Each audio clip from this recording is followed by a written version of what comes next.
I was disowned by my entire family after being falsely accused of sleeping with my cousin's fiancée. Now, the truth has finally come to light. How did my life even become this? Seriously, I can't even wrap my head around it.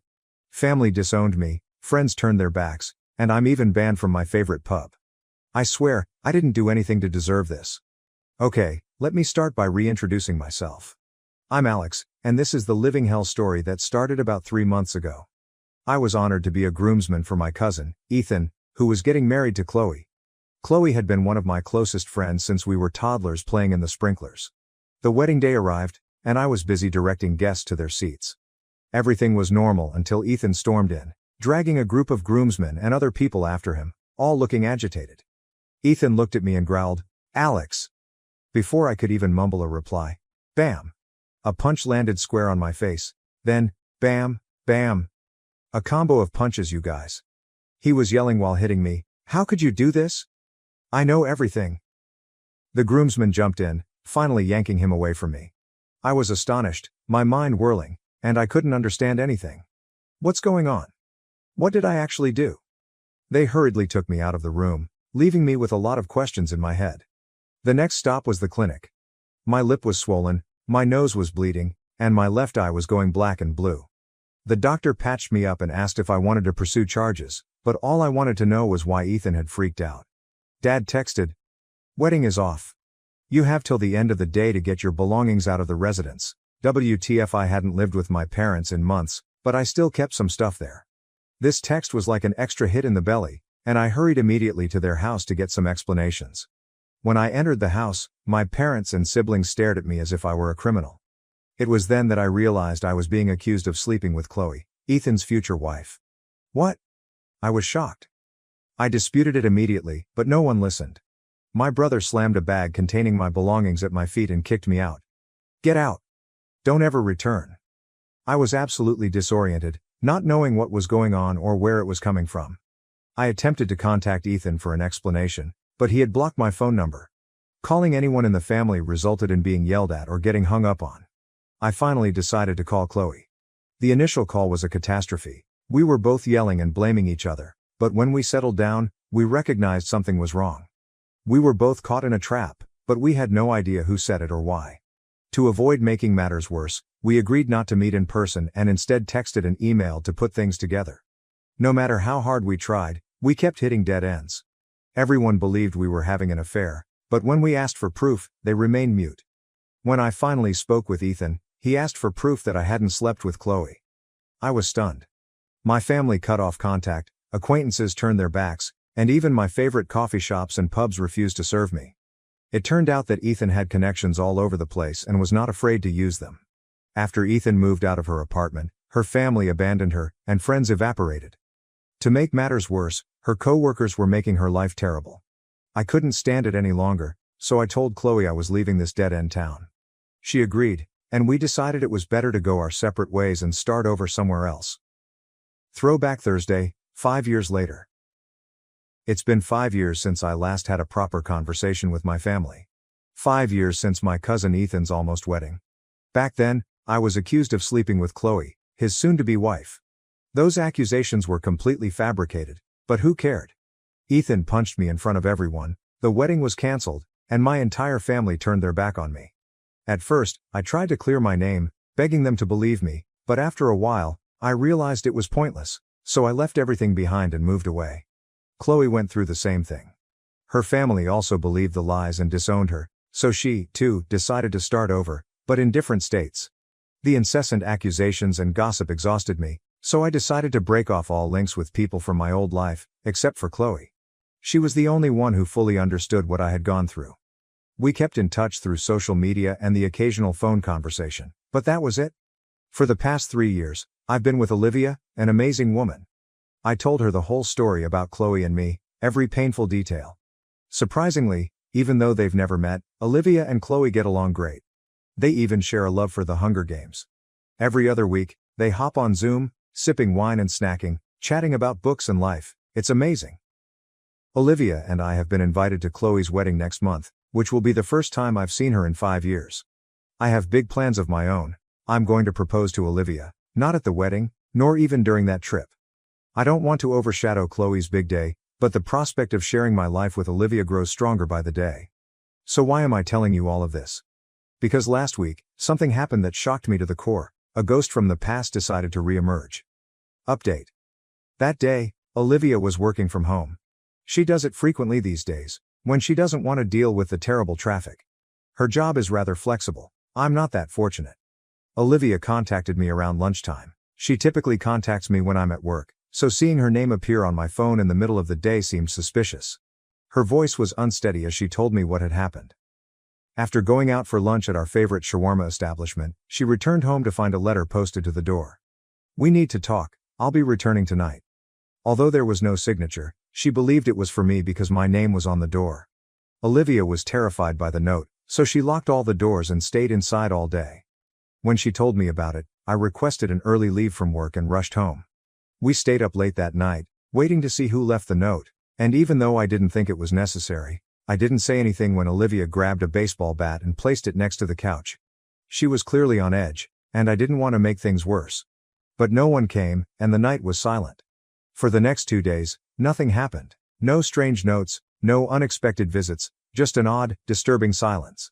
Then, on the evening of the third day, the doorbell rang, and I opened it to see a man standing there, looking exhausted, as if he hadn't slept in days, and smelling faintly of alcohol. "Hey, Alex," he began, his voice raspy and familiar. "Long time no see." A shudder rushed down my spine as soon as he spoke. I recognized the person standing in front of me as Ethan. Honestly, I didn't want to allow Ethan in. The last time we spoke, he almost hurled a beer glass at my face, so when he popped up unexpectedly, I wasn't exactly rolling out the red carpet. This is how our first discussion went. "Ethan, won't you invite me in?" Me? "No. I don't think that will happen." Ethan. "Okay, fair enough, I came to apologize. I know the truth now." Me. "I accept your apology. Goodbye." I was about to slam the door, but he wouldn't give up so simply. Ethan. "Wait. Are you not going to let me explain?" Me. "Not really. An explanation could have been useful back then, before everyone I cared about turned away from me. But what good will it do now?" Ethan. "All right, you have a point. But I'd still like to apologize to Chloe. Can you provide me her contact information?" My response. "I could, but I'm not going to." Ethan. "Come on, Alex. I just want to apologize to her." Me. "I'll tell her you're attempting to contact out. If she wishes to talk, she will contact you directly, but you should keep away from her." That was all I wanted to say, so I slammed the door and went away. Through the door, I heard him cry, "Unblock your mother? She wants to speak to you." I didn't respond.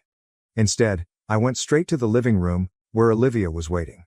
I told her everything that had just transpired, and we both agreed that the first step should be to phone Chloe. If anybody needed to know about Ethan's reappearance, it was her.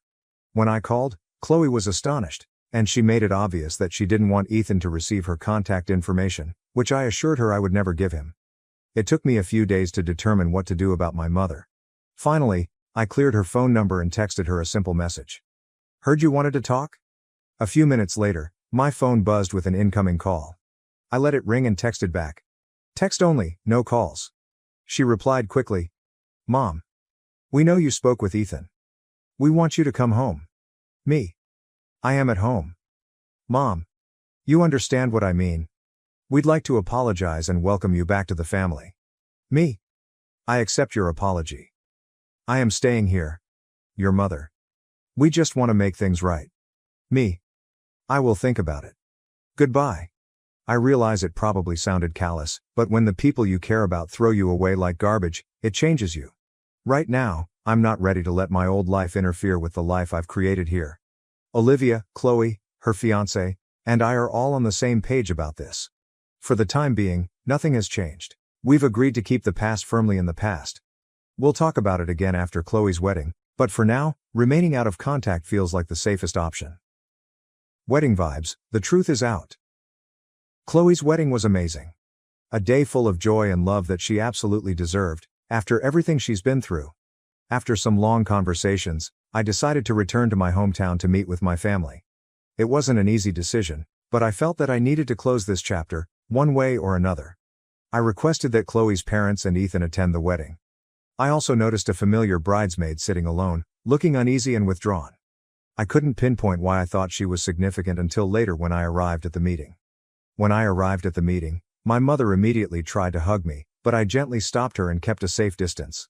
Before anyone could say anything, I took out my phone, turned it on the speakerphone, and placed it in my shirt pocket. "Chloe's on the line," I stated. "She's listening to everything, but her microphone is muted. If she wishes to speak, she will unmute. If she decides she is finished with this talk, she will disconnect. It is entirely her decision." Chloe's father frowned. "Why isn't she here herself?" I looked him directly in the eyes and said, "Because she informed me last week that she doesn't feel safe after what occurred 5 years ago." Could you blame her? Ethan didn't just punch me that day. He also smacked Chloe. And didn't even give her the opportunity to defend herself. Hearing that, Ethan's face became pale, and a murmur of concern swept through the room. Yet, they eventually began to describe what had happened. 2 years after the scandal, Ethan married Megan, the bridesmaid I had noticed at the wedding. Their marriage was rocky from the start, with constant arguments. During one of those fights, about 6 months ago, Megan slipped up and admitted that she had sabotaged Chloe's relationship with Ethan, only to hear about it throughout their marriage. Megan stated that she was the one who told Ethan that Chloe was having an affair with me. She claimed to have observed it but couldn't provide any evidence, and she made it all up to pull them apart. When Ethan brought this accusation to the family, everyone believed him without question. They assumed he wouldn't ruin his own wedding unless he had a good reason, and they just took Megan's word as gospel.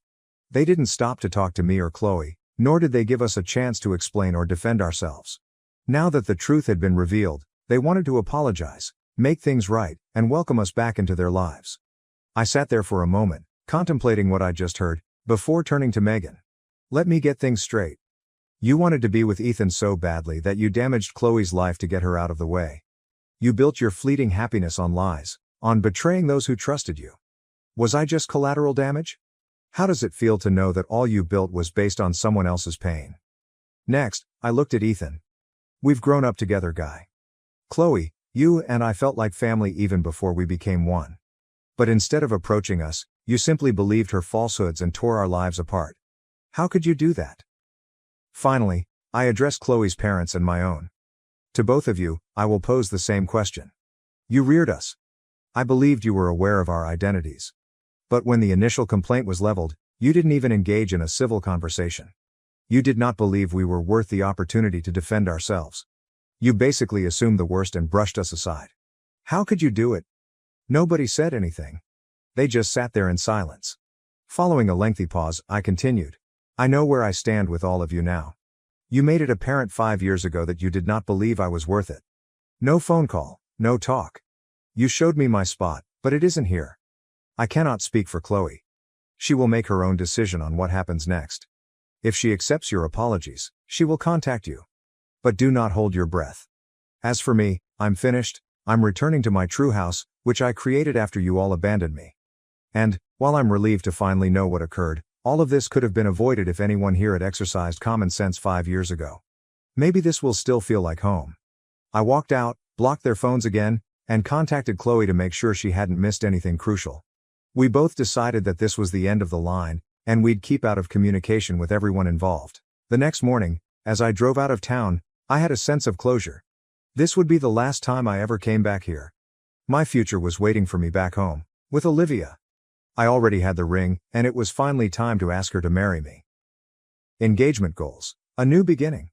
And that was how my life turned a new page. After all the pain and loss, I found true happiness. I learned that family isn't always blood, but the people who love and accept you unconditionally. I learned that the truth always wins, even if it takes a long time. And I learned that no matter what life throws at you, you can always stand up and build a better life. My husband wants me to quit and stay home with the kids, but I love being a chef and the thought of being a housewife suffocates me. Original post January 16, 2022.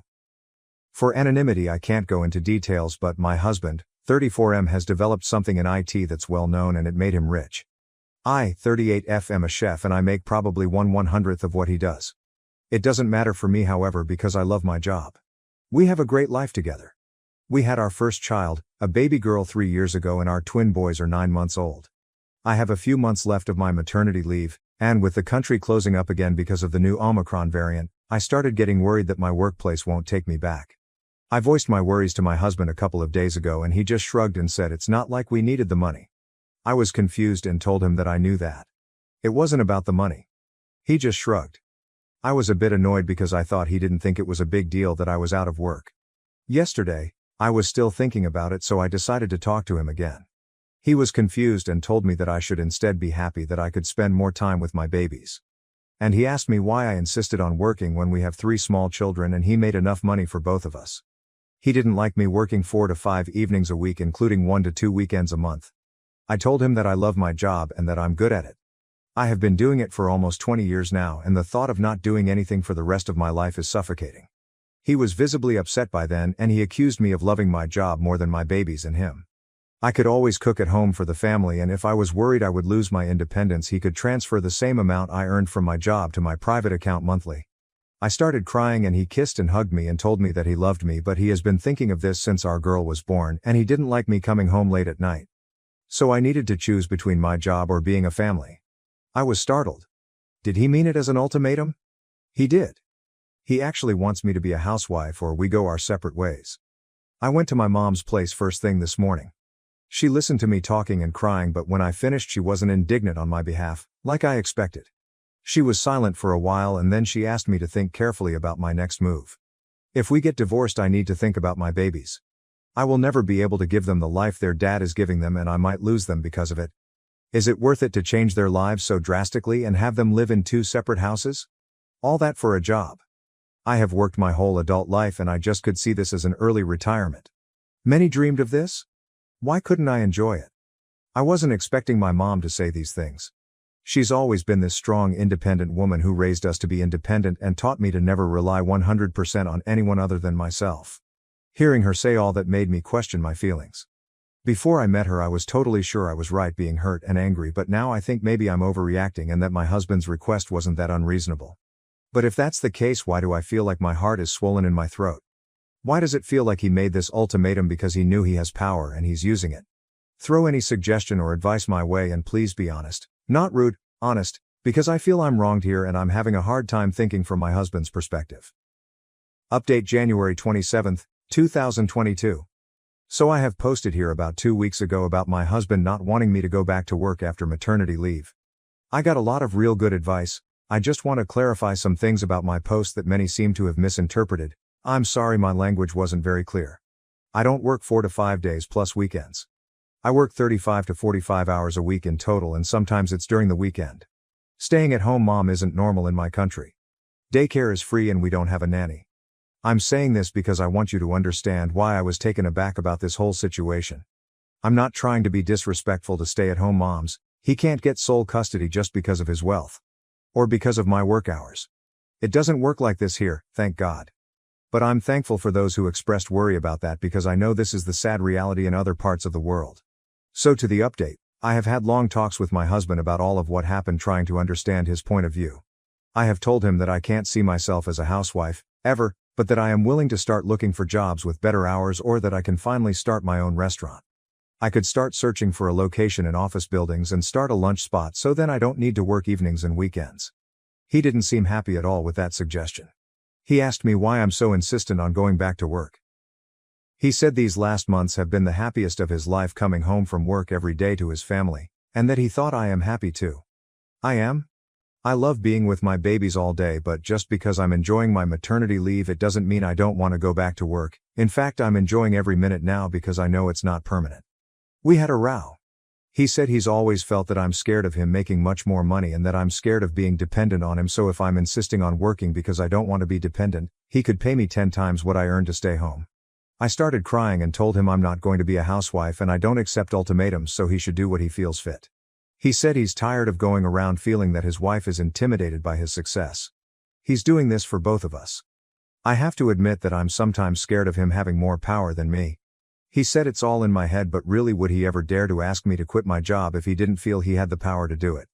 Could I ask him to quit his job with that same ease? There's no denying the power dynamics in our relationship, and I have all the right to be scared of it. So there was no progress really, and no matter how much I explained myself, he doesn't seem to understand me. And probably he feels the same way with me. It feels like we're on different levels. I have suggested counseling. He said he will think about it. Now we're just civil to each other, but we don't talk much and we haven't been intimate since I first brought up going back to work. I love him and I miss him. I don't want it to end, but the ball is in his court now. My mom is very angry with me. We haven't spoken for a week. I don't know what to do with her either. Update 2. Monday, January 31st. Thank you everyone for the support. I won't be able to make any more updates because you're only allowed one. This is however not a big update, so I thought I could just add it here before the post gets locked. I will not delete this account in case I need more advice or have another update in the future that I can post as a new subject. My husband and I talked yesterday, for the first time in 2 weeks, and he was the one who initiated the conversation. I saw my chance to try to find out why he's behaving like this and at the same time make sure that he knows that I'm not backing up. I told him that while I'm enjoying my maternity leave, the thought of it being for the rest of my life suffocated me. I suffer from severe claustrophobia. I don't if it has anything to do with this. I asked him why he's doing this.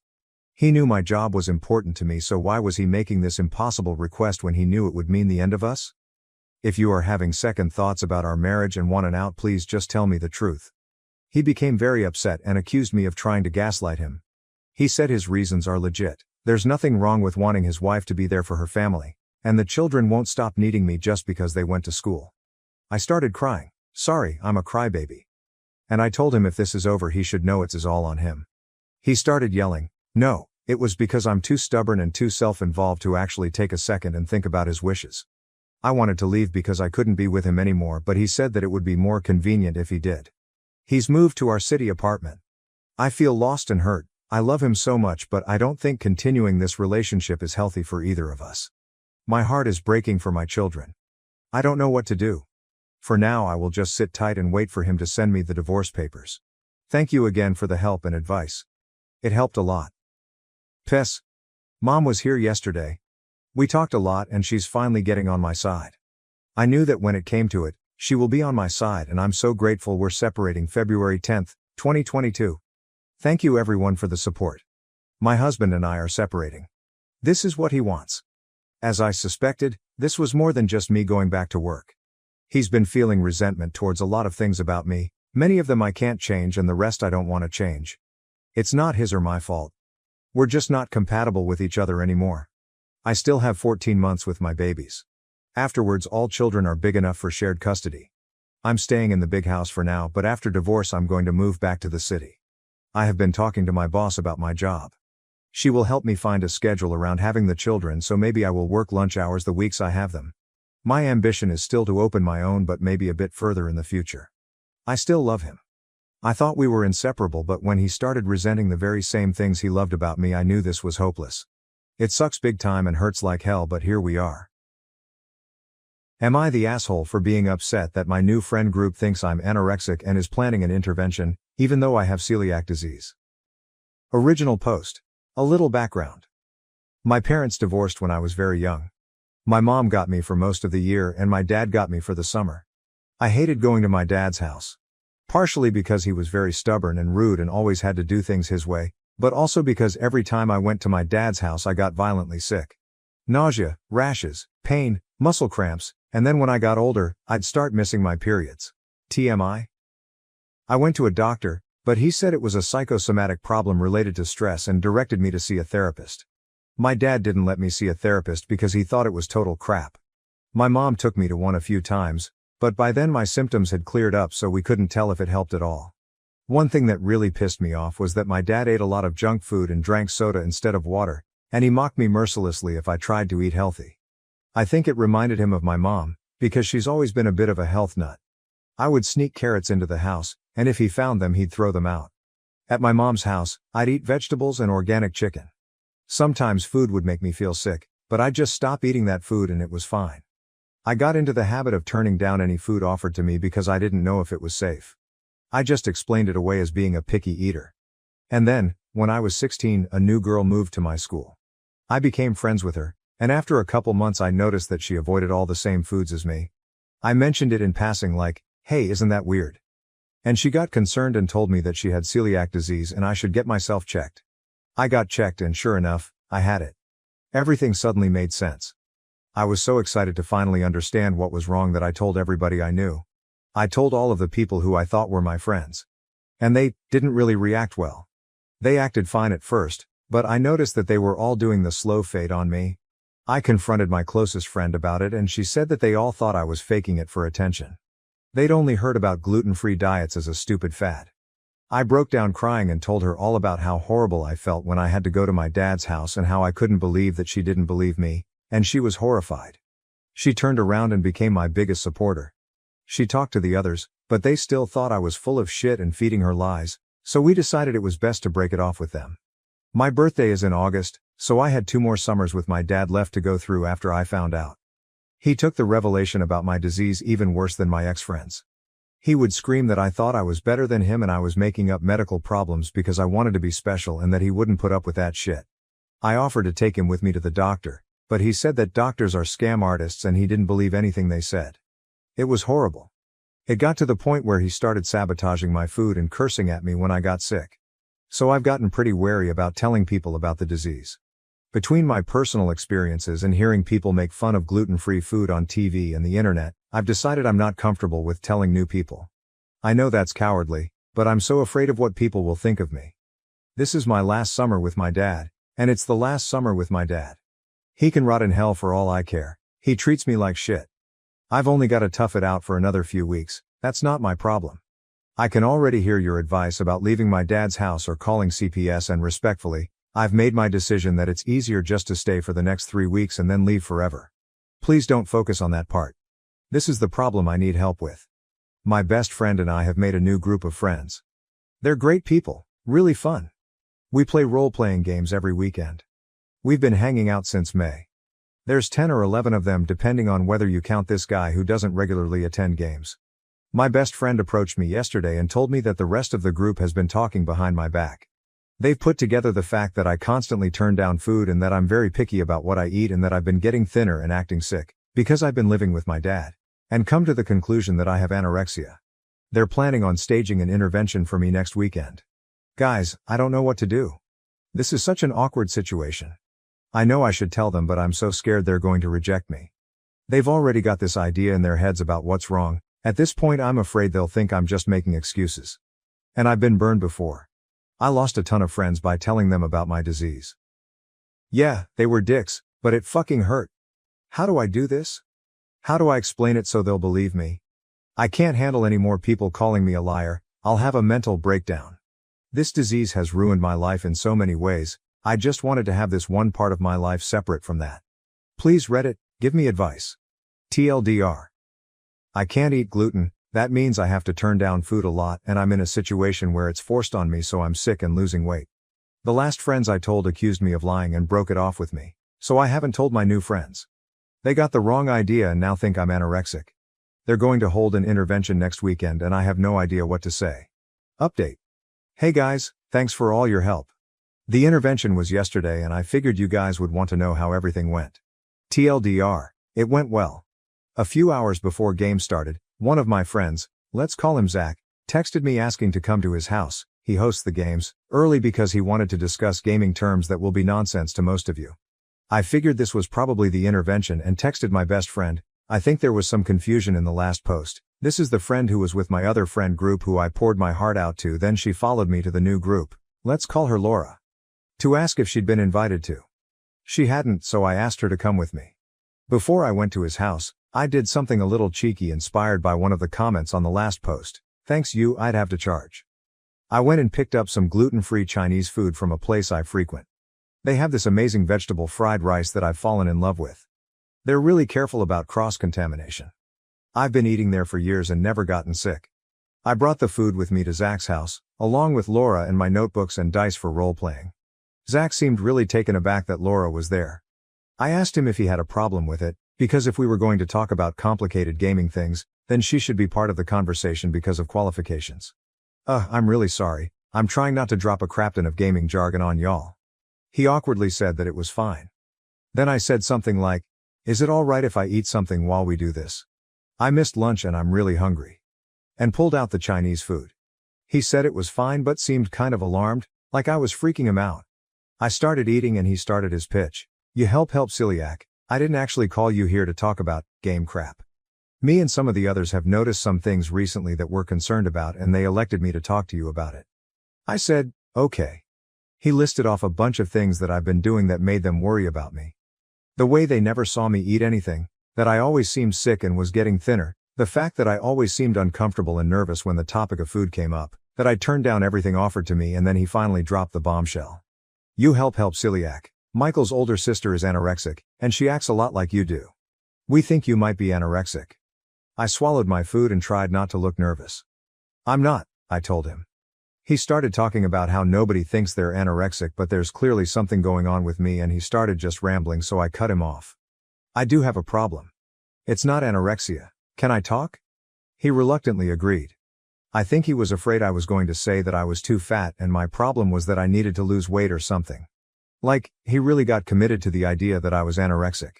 I'm going to try to paraphrase what I said here because I was very proud of myself for it. I know I'm losing weight in an unhealthy way, but it's not on purpose. I have a disease that means I can't eat grains like wheat, barley, and rye.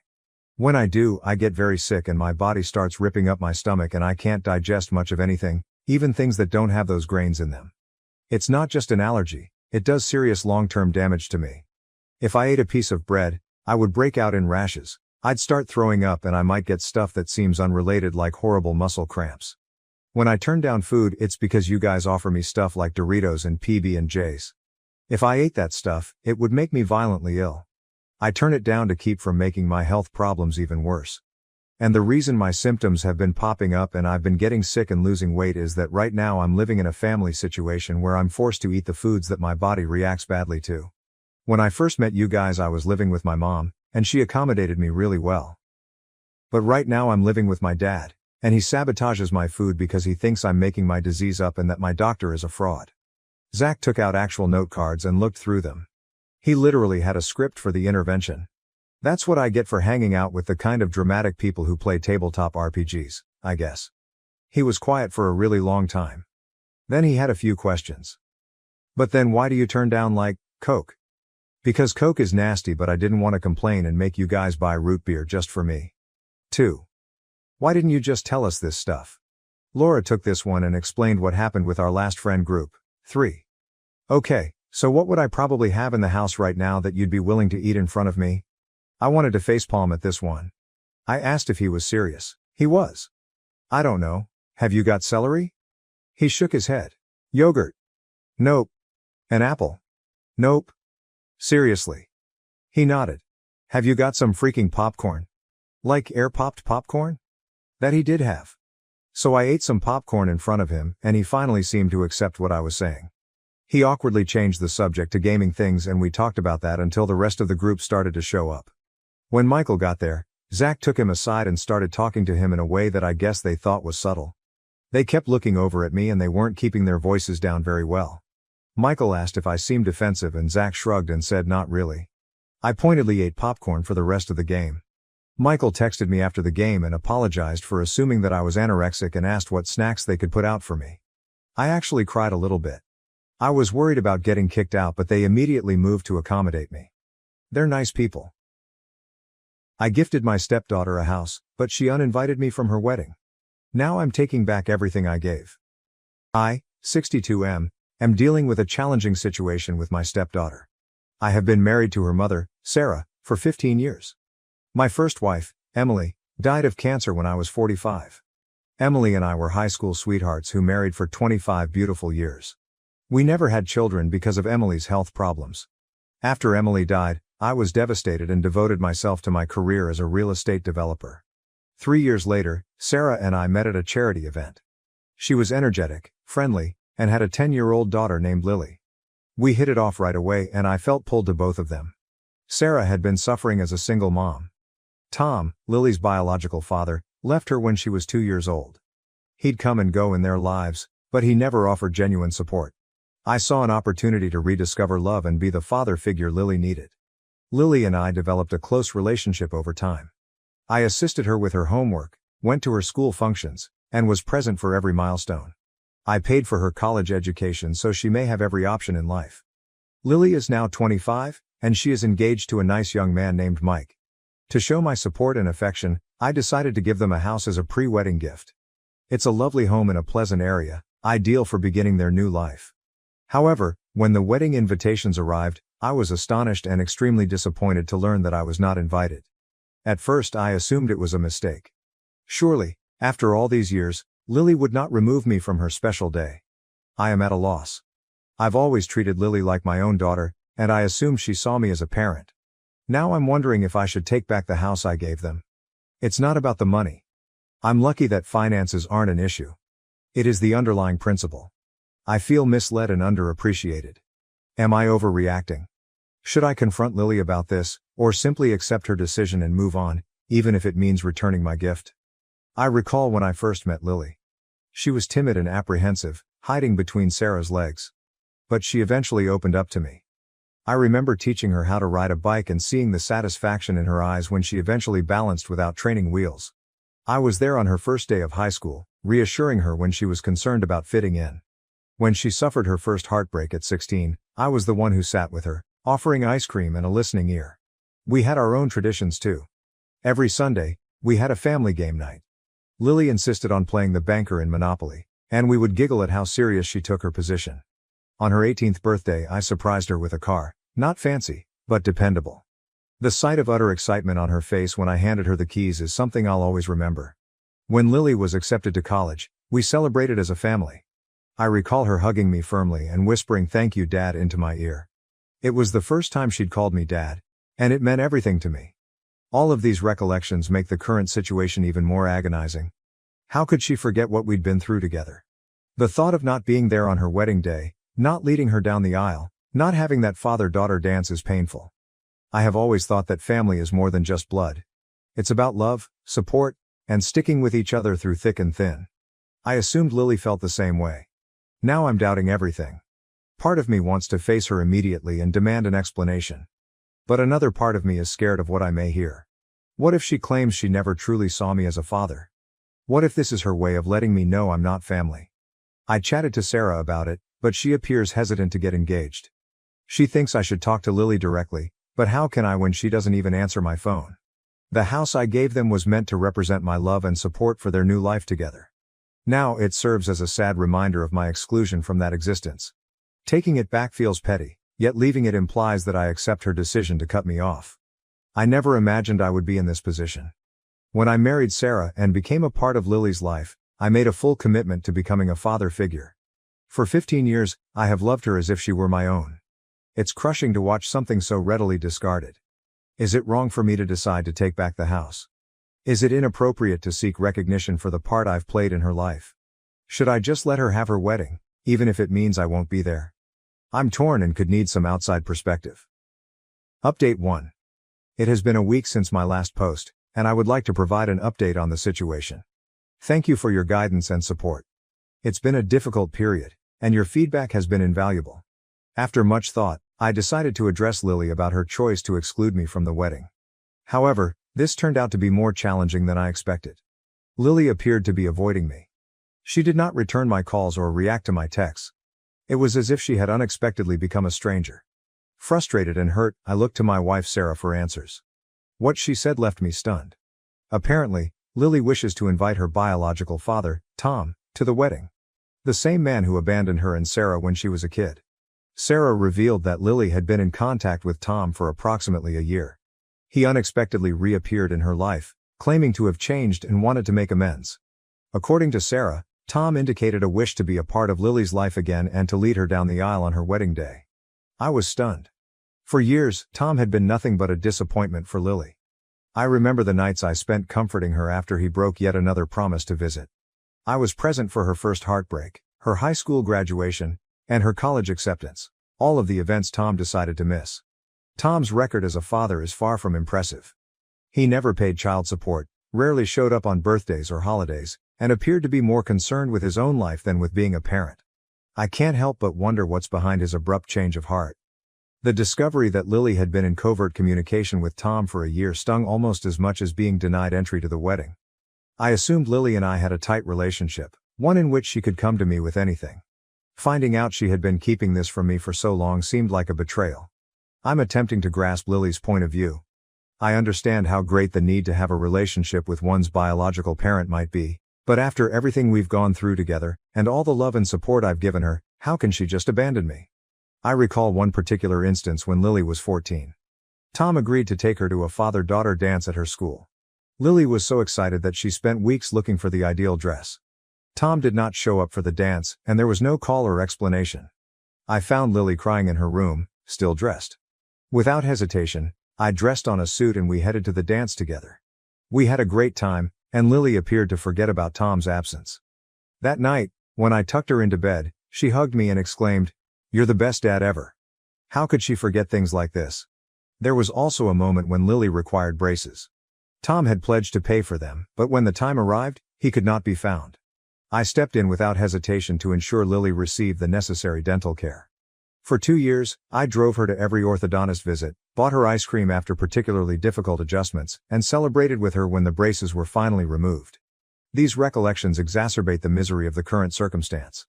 How can Lily pick Tom over me after all we've been through? I've been present for every significant event in her life, whereas Tom has been nothing but a series of unfulfilled promises. I have concluded that I need to speak with Lily personally. I cannot let this situation continue without confronting it head-on. I've sent her a message asking to meet, emphasizing that if she doesn't accept, I'll have to make some difficult decisions about my involvement in her life and the wedding gift. I'm hoping she agrees to meet. I need to comprehend her reasons and communicate how much her actions have wounded me. Am I wrong to seek this confrontation?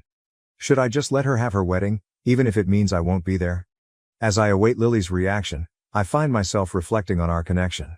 I remember spending hours in parking lots teaching her how to drive my old sedan. I remember the nights we spent working on her college applications, and the pleasure I had when she was accepted to her ideal institution. I remember the day she moved into her dorm, hugging me farewell with tears in her eyes and murmuring, "I'm going to miss you, Dad." These recollections make her current acts even more perplexing. How can she so quickly abandon years of love and support?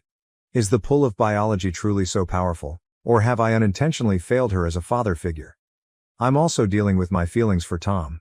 Part of me is irritated with Dad for swooping in now, after years of absence, and upsetting our family dynamic. Another part of me is anxious about Lily. What happens if he disappoints her again? Will I have to pick up the pieces once more? As I prepare to confront Lily, I'm filled with mixed emotions. I'm hurt, furious, and bewildered, but deep down, I still love her. I want the best for her, but I also need to safeguard my emotions. I'll update after speaking with Lily. Thank you for your ongoing support during this tough time. Update 2. Hello everyone. I'm here with another update on the situation with Lily, my stepdaughter. A lot has transpired since my last post, and I'm still absorbing it. Lily finally consented to meet with me following my ultimatum. We met in a neighborhood coffee shop, which provided a neutral setting for what I expected to be a difficult conversation. As soon as we sat down, I could sense shame in her eyes, but also a stubbornness I'd never seen before. I began by stating how saddened I was by her decision to exclude me from the wedding.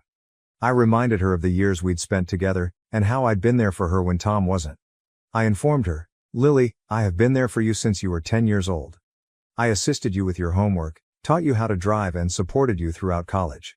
I have treated you like my own daughter. How can you push me aside now?" Lily's remark shocked me.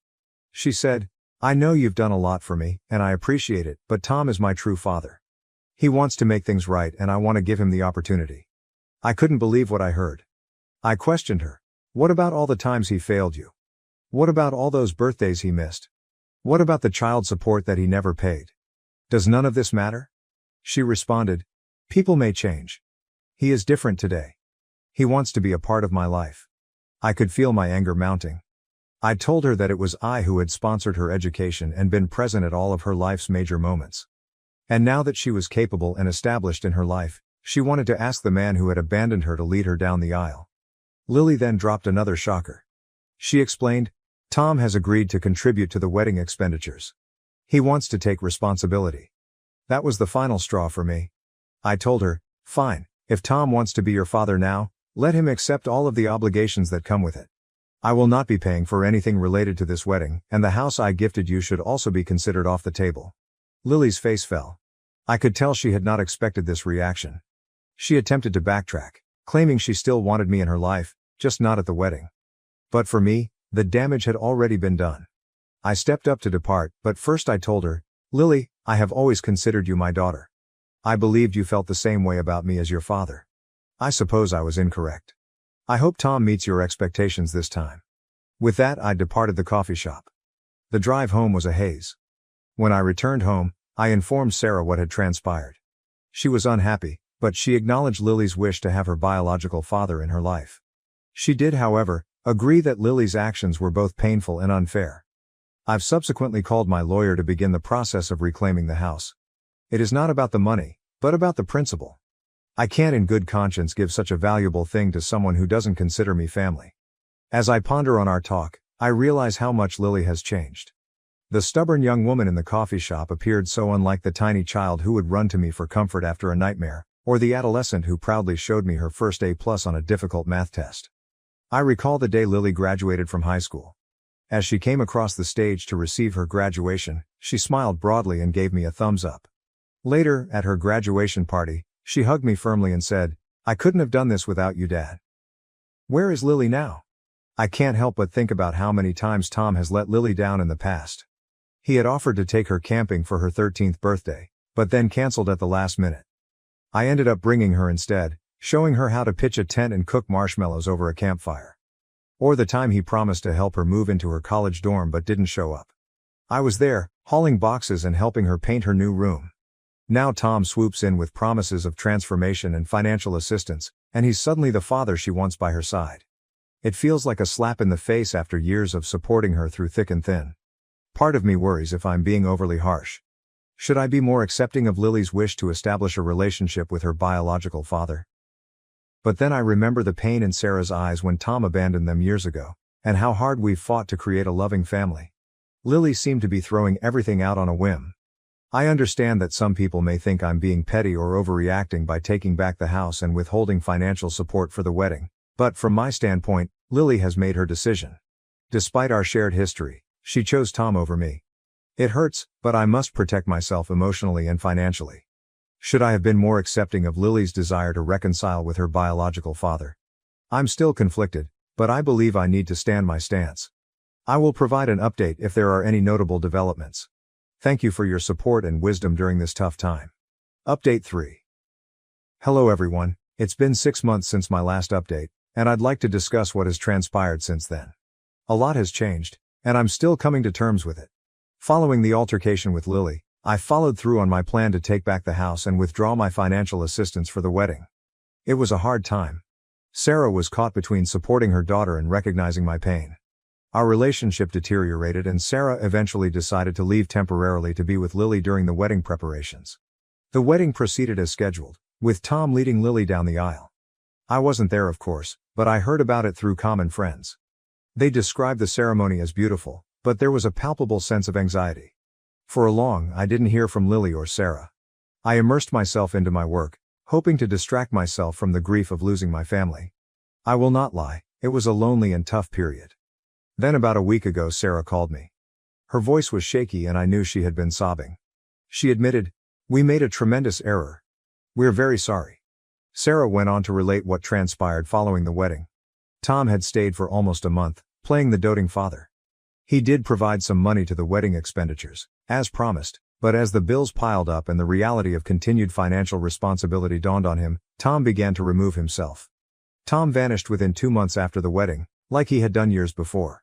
He stopped answering phones, avoided Lily and Sarah, and effectively disappeared from their lives once more. Lily was devastated. She honestly believed Tom had changed and wanted to be a part of her life. The realization that he had let her down again, especially after she had put forth so much effort to include him, was painful. Sarah explained that Lily had been too embarrassed to contact me herself. She felt bad about how she had treated me and feared that I would not want to hear from her. Sarah stated, "She sees what a mistake she made. She misses you so badly." I listened to Sarah's remarks with mixed emotions. Part of me felt vindicated. I had been correct about Tom all along. However, a larger part of me felt melancholy. Lily was sad because her biological father had let her down yet again. "I'm sorry for the anguish this has caused our family." I told Sarah, "I appreciate you telling me this, but the damage is done. I can't just pretend the last 6 months haven't happened." Sarah pleaded with me to rethink and give Lily another opportunity. But I remained firm. I added, "I'm not saying I'll never forgive Lily, but right now I need some time." She made her decision, and now we all have to deal with the repercussions. We concluded the call on a melancholy tone. I told Sarah she was free to return whenever she was ready, but I needed more time before I could consider recreating a connection with Lily. As I sit here writing this final update, I am still absorbing everything that has transpired. Part of me wants to reach out to Lily, soothe her, and assure her that everything will be fine. But a part of me is still hurting and resentful.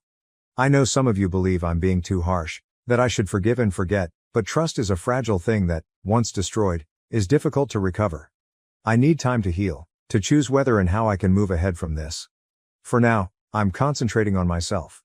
I'm seeing a therapist to work through my emotions, and I'm attempting to reconstruct my life without Lily in it. It's not easy, but I think it's vital. Thank you for your continued support along this journey. Your suggestions and insights have been invaluable. I'm not sure what the future contains, but I'm preparing to confront it with bravery and dignity. I got a haircut, my husband freaked out, and now I'm divorced. I, 29M, was running some errands today and spontaneously decided to get a haircut. My hair wasn't that long, only to my chin, but it's been bothering me for a while now.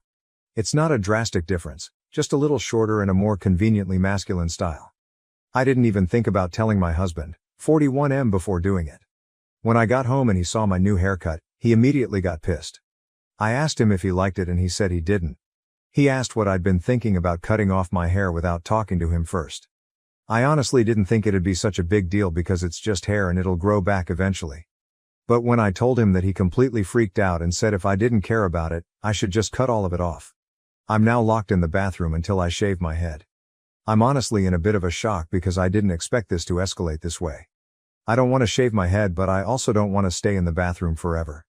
Is it really such a big deal that I didn't talk to my husband beforehand? Update. I decided that it's not worth fighting over this, so I'm just going to shave it off. I kind of made it a bigger issue than it should have been anyway. I'm sorry for wasting your time. Also, I'm not a woman. Where's the line between controlling and abusive? July 26, 2024. My husband and I had a fight yesterday. It wasn't even anything serious, but it escalated a little. I got a haircut without talking to him about it first, and he got mad about it. I then made it worse by saying that it's not a big deal and just hair that will grow back, so he made me shave my head to prove his point. He's always been a little neurotic about things like plans and giving him a heads up before I do anything. He generally doesn't like it when I do things he hasn't approved first, like when I order something at a restaurant or when I make plans with people he doesn't know that well. But that's just how he is. I guess he's a micromanager and can be a little uptight about things, but I never took any of that as abusive. When I made a post on Reddit about our fight yesterday, a lot of comments said he's abusive. I don't think I'm being abused though. He never gets violent with me or forces me to do things I don't want to. But it got me thinking that maybe there are things I should look out for in case he ever changes. You were right, I left him. August 10, 2024. I just wanted to let you know that you were right. After what happened last month, things kept getting worse. Last night we had another fight that escalated, and after I was released from the hospital, I went straight to my sister's house. Tomorrow, she and her boyfriend are coming with me to collect some of my stuff. I'd like to think that I would have left him without your comments on my last post, but I'm honestly not completely sure if I wouldn't have just tried to find excuses for his behavior. So thank you for that. My sister slept with my fiancé, and I have no regrets about how I exposed their betrayal and moved on. Original post, Reddit, August 27, 2024. I'm a 30-year-old woman here. I have a sister who's just a year older than me. We've always had such a good relationship, so finding out about this one hurt. She might as well have just stabbed me in my heart. On top of that, I've been with my fiancé since high school and we've always been with each other through thick and thin. We were going to get married in a few months. I have no idea why on earth they did this to me. What's even worse was that our mom knew, and out of fear of getting involved, my sister apparently begged her not to say a word. She didn't tell me anything. Thankfully, my dad wasn't having it and he spilled the beans to me. I've never been so angry in my life. Not only did I kick my fiancé out and throw out his stuff, some of it in the trash, but I decided to hurt my sister in another way. Why not do the same for my fiancé? Simple, she's my sister. We've always had a good relationship until she decided to ruin it months before my big day, which I allowed her to be a bridesmaid in. You don't do that to anyone, let alone your sister.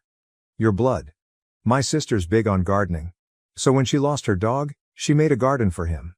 I knocked on her door, she didn't know that I knew, and of course I played nice. I moved on to what she did with my fiancé and I slightly damaged her garden. I honestly just crushed a couple flowers. Am I sorry? No. Her excuse sent me over the edge. It just happened isn't a reason. Sleeping with my fiancé just happened like that, I guess.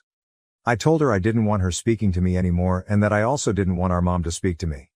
My fiancé won't say a word since I threatened to call the police if he ever went near me again. Yeah, I made my sister cry and scream at me, but I genuinely feel like I should be the one crying. She knew how important getting married was to me and now I can't experience that.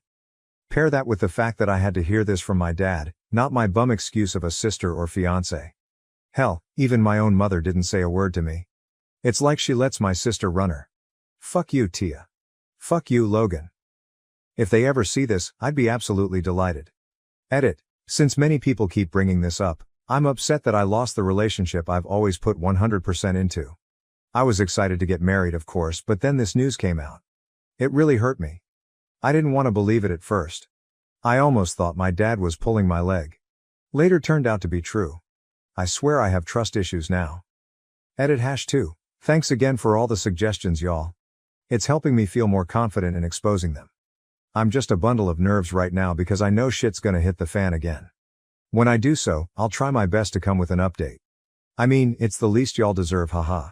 Last edit. When I say I decided to hurt her, it's because I kinda ruined something so meaningful to her. I feel like for most people, besides on here, that would be a bit far. That's just how I feel though. I understand it's not what you guys wanted, lol.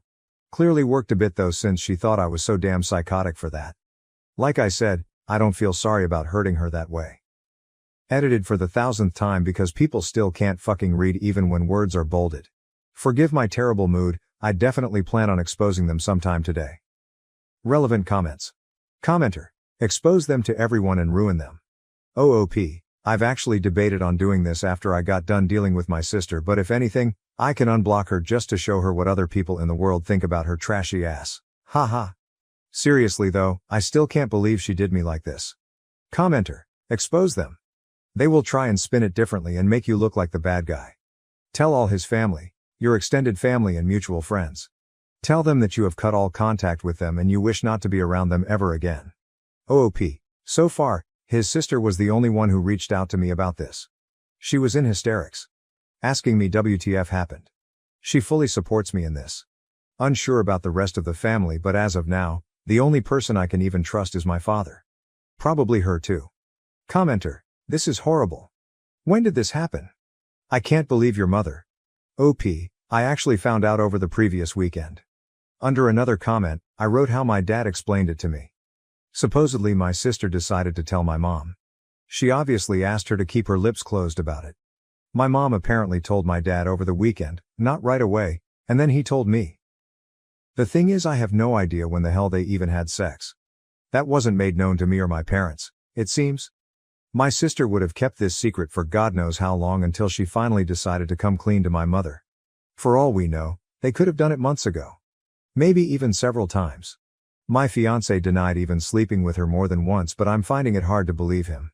A small part of me keeps trying to justify my mom's actions, but I can't seem to understand. She clearly didn't care. OOP on everyone knowing about the wedding being cancelled via social media. OOP. Haha. I did make a post apologizing for canceling the wedding, but I've turned off notifications because I kept getting a flood of messages asking what happened. So far, only his sister and my cousin know. I couldn't bear to even say anything else to other people. At the time, I felt so sick. These comments are giving me ideas though, and they're very tempting. Update 1, August 28, 2024. Editor's note. OOP made a typo on her update post title. Edit. I found out my sister slept with my fiancé. I'm so tired. I'm sorry, lol. Hey everyone, seems like my other post has been deleted. Thanks again for the comments and support. I found out quite a bit. To start off, I did expose her and my ex on my story. I unblocked them both to tag them. Shout out to one of the commenters who wrote down what I should say. I saved it and wrote it but added some other words of my own. My ex actually blocked me after he saw my story. I sent my Reddit post to my sister after. At the time, she didn't see, but I got a call from my ex's mom. She was furious about everything, but she asked me how I was holding up and if I've heard the news. My heart sank a little because I honestly couldn't bear to hear any more bad news. I asked her what she was talking about. She said, "So you haven't?" I said no and asked her to tell me. My sister's pregnant. Apparently, Logan told her in an attempt to make her chill out on my sister. I didn't want to hear any more, so I told her I needed to hang up the phone. Thankfully, she accepted because I literally burst into tears 2 seconds later. After 5 minutes of crying, my sister responded to my story and text with the Reddit post link. She was texting me in all caps begging me to take it down. If I wasn't so upset, I would have laughed a little, but I just sat there watching her blow up my phone. I got even angrier when she said, "I'm coming over and I'm telling mom that you're spreading my business online. Alright, you big baby." Still never responded though. I felt frozen. 30 minutes later, she's trying to break my door down, so I opened it in a fit of rage and I started screaming all kinds of shit at her. She kept screaming at me to take it down, and I told her that's gonna stay up for as long as I want it to.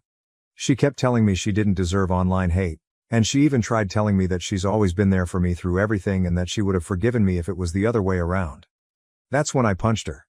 A small part of me felt guilty. I'm not the fighting type, and that was probably evident in my last post, haha. But she retaliated by saying, "It's not my fault, Logan was tired of you," and that's when I told her that I hope she ends up like her dog and that she deserves every bit of hate she's getting for ruining my relationship. I even apologized for not ruining her entire garden and her stupid face at first. I know I'm wrong for saying this, but the entire time, she was playing the victim. She called me evil and told me to rot in hell. Kept saying I was punishing her over a mistake. I said, "You have no idea what you've put me through, and I know you would have done the same thing if you were the victim." She kept crying and insulting me because all she's ever done was support me through everything, and I had the nerve to punch her in the face and allow strangers to bash her on the internet. I told her she deserved it and I don't want her talking to me ever again, and if she comes near me I'm calling the police. She kept saying I was being extremely unfair and that she said she was sorry in her text, but I wasn't having it. I told her to tell mom I'm not talking to her again either. She asked me if I was really going to cut her off like that, and I just wished her good luck with her unwanted child and told her to go home. That was the last time she walked off my porch. Anyway, I had to clean up my favorite vase, but it doesn't even matter. At least they're out of my life. However, it's weird how sad I feel now. It's for my own good, but damn, I'll never experience the bond we had again. On the bright side, it seems like I've dodged 2 bullets. Thanks again though, everyone. Maybe I do need therapy. The original post is now on my profile for those who want to see it. Also, fuck them both once again. Last edit to say that my dad called not too long ago asking me to take every post down because according to my mother, my bitch sister is bawling her eyes out over mean people on the internet. As if I'm taking anything down. My dad's pissed about her pregnancy, but my mom continues to defend her by saying we need to chill out on her a little bit. This is why I'm not talking to her. Thanks again though, everyone. I'm exhausted and I need to worry about other things. Last update, August 31st, 2024. I've officially decided to go LC with my dad today. Surprisingly, he wasn't that upset about it. However, he's still on the team take down the posts, and that's why I made my decision. My mom wants nothing to do with me because if I wasn't going to respect the family, there's no point in trying to get to you. Wow, it's almost like that's what I wanted. My cousin and my ex's sister have been supporting me. Apparently, my sister has had meltdown after meltdown because more people are slowly finding out about the affair, not only in person but on the internet. She actually got into it with my cousin online, and according to my cousin, my sister keeps asking her to tell me to take down the post because she's sorry, and she felt pressured into doing what she did. Last I even heard about my ex was from his sister. She told me that they did speak, and although he's not ready for a child, he doesn't feel comfortable leaving my pregnant sister on her own. He also wants me to stop what I'm doing, but oh well, they're made for each other. Anyway, I've surprisingly been feeling a bit better thanks to my cousin and my new sister. As I like to call my ex's sister now, haha. I've actually gotten some good sleep. Still considering therapy too. A very tiny part of me feels pretty bad for exposing my sister and ex, and I'll always miss the relationship I've had with them. Even despite my last encounter with my sister, but they've hurt me and it's what they deserve. If they're not taking it well, that's their problem. Thanks everyone once again. Relevant comments, OOP on how other people are reacting to the affair. OOP. Speaking of her friends, I actually have no idea what they think about this, but I can assume they found out, of course. My sister is not taking this well, so I'm assuming they're pestering her with questions too. I have said this, my cousin has said this, and my ex's sister has also said this. That she can't be upset for the truth being exposed. She doesn't see past her delusion. She's clearly more worried about her reputation than my feelings. I really don't know her anymore. 6 months postpartum, my fiancé admits he loves me less. How should I navigate life as a single mom after ending a 6-year relationship? As the title says, I'm 27F, 6 months postpartum with my beautiful son, my first and only. I've been with my fiancé, 26M, for 6 years, and I'm shattered. When I was pregnant, I started to notice my fiancé withdrawing from me emotionally and physically. For my birthday, 1 week before our son was born, he got me a Starbucks gift card, $25. That was the gift.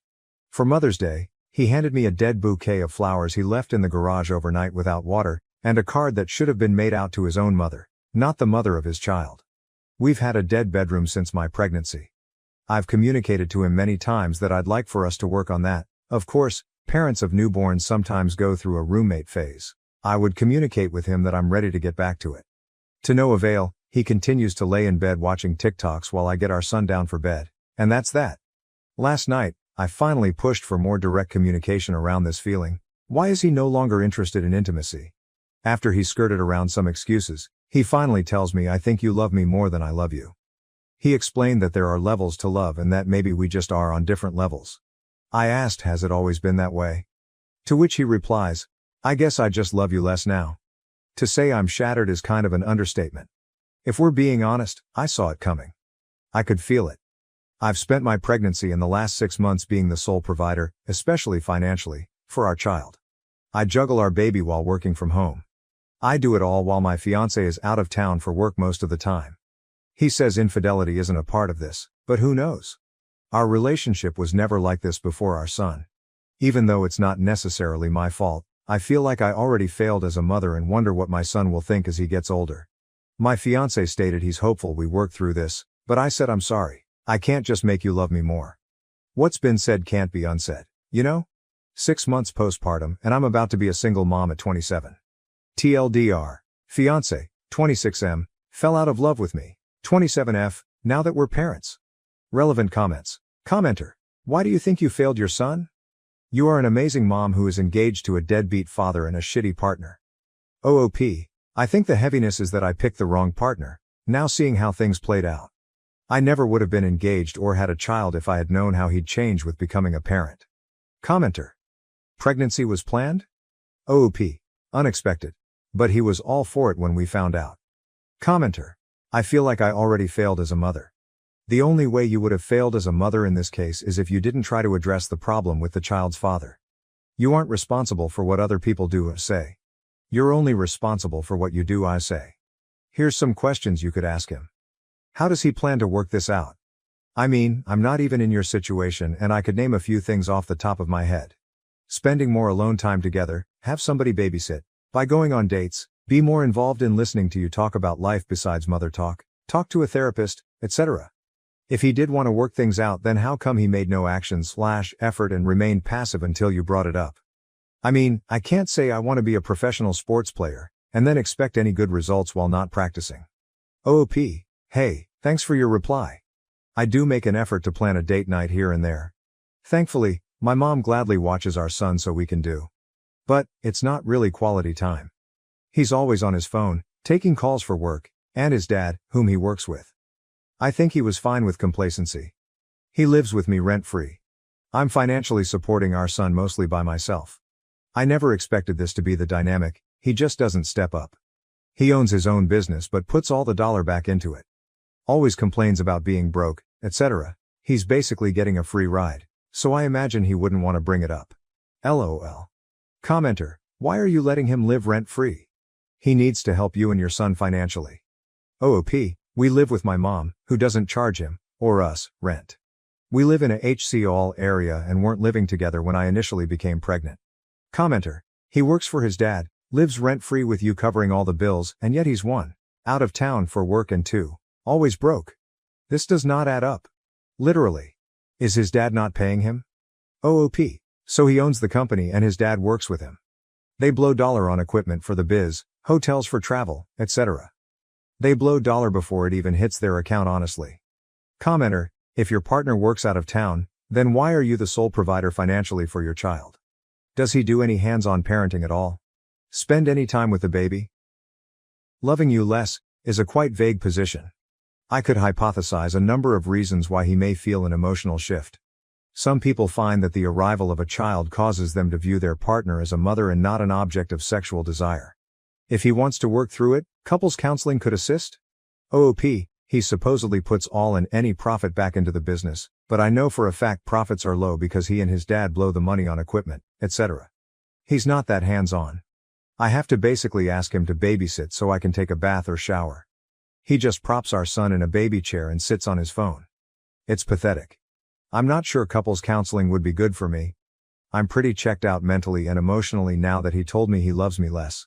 If I'm honest, I don't think it can be repaired. Update. First, I want to thank everyone who commented on my original post. I mostly posted to vent and I'm really glad I did. Now for the update, I decided to rip the band-aid off and end things. Engagement has ended. Relationship is ended. All of it. After dinner, our son was taking a nap and I asked my fiancé, 26M, when he planned on moving out. Long story short, I had him pack a bag and stay elsewhere tonight. He will start packing his belongings tomorrow. I realize that I can't do this. I can't forgive being told he loves me less. That's not the example, or standard, I want to set for my child as he grows. Love isn't something you need to beg for, work for, or pretend. To make it worse, I asked my fiancé, 26M, if he felt this way when he got engaged last August, to which he said, yes, I've just been lying to myself. This man had a baby with me and knew, possibly beforehand, that his heart wasn't in it, but didn't have the guts to tell me. So here we are. 6 years down the drain. I'm not sure if the reality of a child hit him. If infidelity is involved on his part, or if he lost attraction to me in the process of being pregnant, could be all of the above, but I'll never know. And that's okay. I'm the primary provider for our son, and that won't change. Our son, 6 months, will remain living with me full-time, and my fiancé is welcome to visit. We will work out an agreement to ensure he fulfills his financial obligation to our child, and I'm not afraid to pursue the legal road if needed. I'm 6 months postpartum, this is my first. And wow, it's been hard, but now I'm officially doing it solo, and with the help of my mom. I'm doing the damn thing and I'm going to do my best. Wish me luck. Thank you, to everyone for the words of encouragement. Dad chooses Hawaii with his favorite daughter instead of leading me down the aisle, but he changes his mind one day before the wedding since I did this. So, I, 26F, am getting married this week, with just 5 days to go and I'm already caught up in so much drama, all thanks to my sister and my dad. For context, my dad has been a single father for the past 10 years since my mother passed away after a long battle with cancer when I was 16. It was incredibly difficult for us, but more so for me, because that's when I realized that nobody was truly in my corner anymore. My sister, Katie, would now have free reign to lord over me. My mother had always treated us both equally, but my dad definitely had a soft spot for my sister. After my mom passed away, Katie could get away with everything, but it wasn't that easy for me. Katie, who is 2 years older than me, is easily 10 times more annoying and entitled than anyone I know. She would literally treat me like her personal servant when we were younger, and every time I protested my dad would ask me to do what she wanted because, apparently, she was too fragile to do things for herself. That was just an act, I knew it, but my dad believed her. It didn't hurt that she had been a sickly child growing up, but as she matured, she grew out of it. Still, she liked to pretend that she was always recovering from colds or other minor illnesses just to avoid doing her chores. So I ended up doing all the work around the house while she lazed around in her room. It was incredibly annoying, but if I didn't do it nobody else would, because my dad was always too tired after coming home from work. I didn't want to bother him, so I just took care of things. After I turned 18 and moved out for college, things got better for me because I didn't have to live with her anymore. We didn't have much contact after college, since I didn't like her and we never really got along. She wasn't just lazy, she wasn't a nice person to be around. Katie would constantly take potshots at me, try to rile me up and be generally annoying. So I was pretty glad to be out of the house. I missed my dad for sure, but I wasn't going to sacrifice my sanity to live with my family. I know a lot of people might find it weird that I actually got along with my dad despite his blatant favoritism toward Katie, but we had a nice relationship, until recently. It wasn't like I was a doormat for him. I always protested and stood up for myself when he was being too much, and we had our fair share of fights over the years about his bias toward Katie. But at the end of the day, he was still my father, and we would eventually make up. I met my fiancée Andy, in college, and after dating for almost 8 years, we finally decided to get married this year. We're in good places in our respective careers, and it just felt like the right time. I can't say the same for my sister though. Katie has been doing pretty badly lately and has moved back in with my dad. After she graduated, she lived by herself for a couple of years, but last year she quit her job to join a friend in a jewelry business. Unfortunately, it didn't exactly go well. They had done absolutely no research, weren't adequately prepared, and just jumped into it without thinking much. Naturally, it was doomed from the beginning. Not only did they burn through all the investment money that they had mostly raised from family and friends, but they were also not able to get any substantial amount out of the business. Katie had already quit her job, and after the business flopped, she had to shut it down. Since then, she has been unemployed. It's been almost 6 months, and she hasn't even bothered to start looking for another job, so she's completely relying on my dad. He was planning on retiring in a couple of years, but now I don't think that's feasible anymore, as he's supporting her. This is just one of the things we've recently fought about because I think he needs to tell her to get up and find a job. She can't just rely on her aging dad for the rest of her life and mope around because of one failed business venture. She needs to get out there and do something with her life.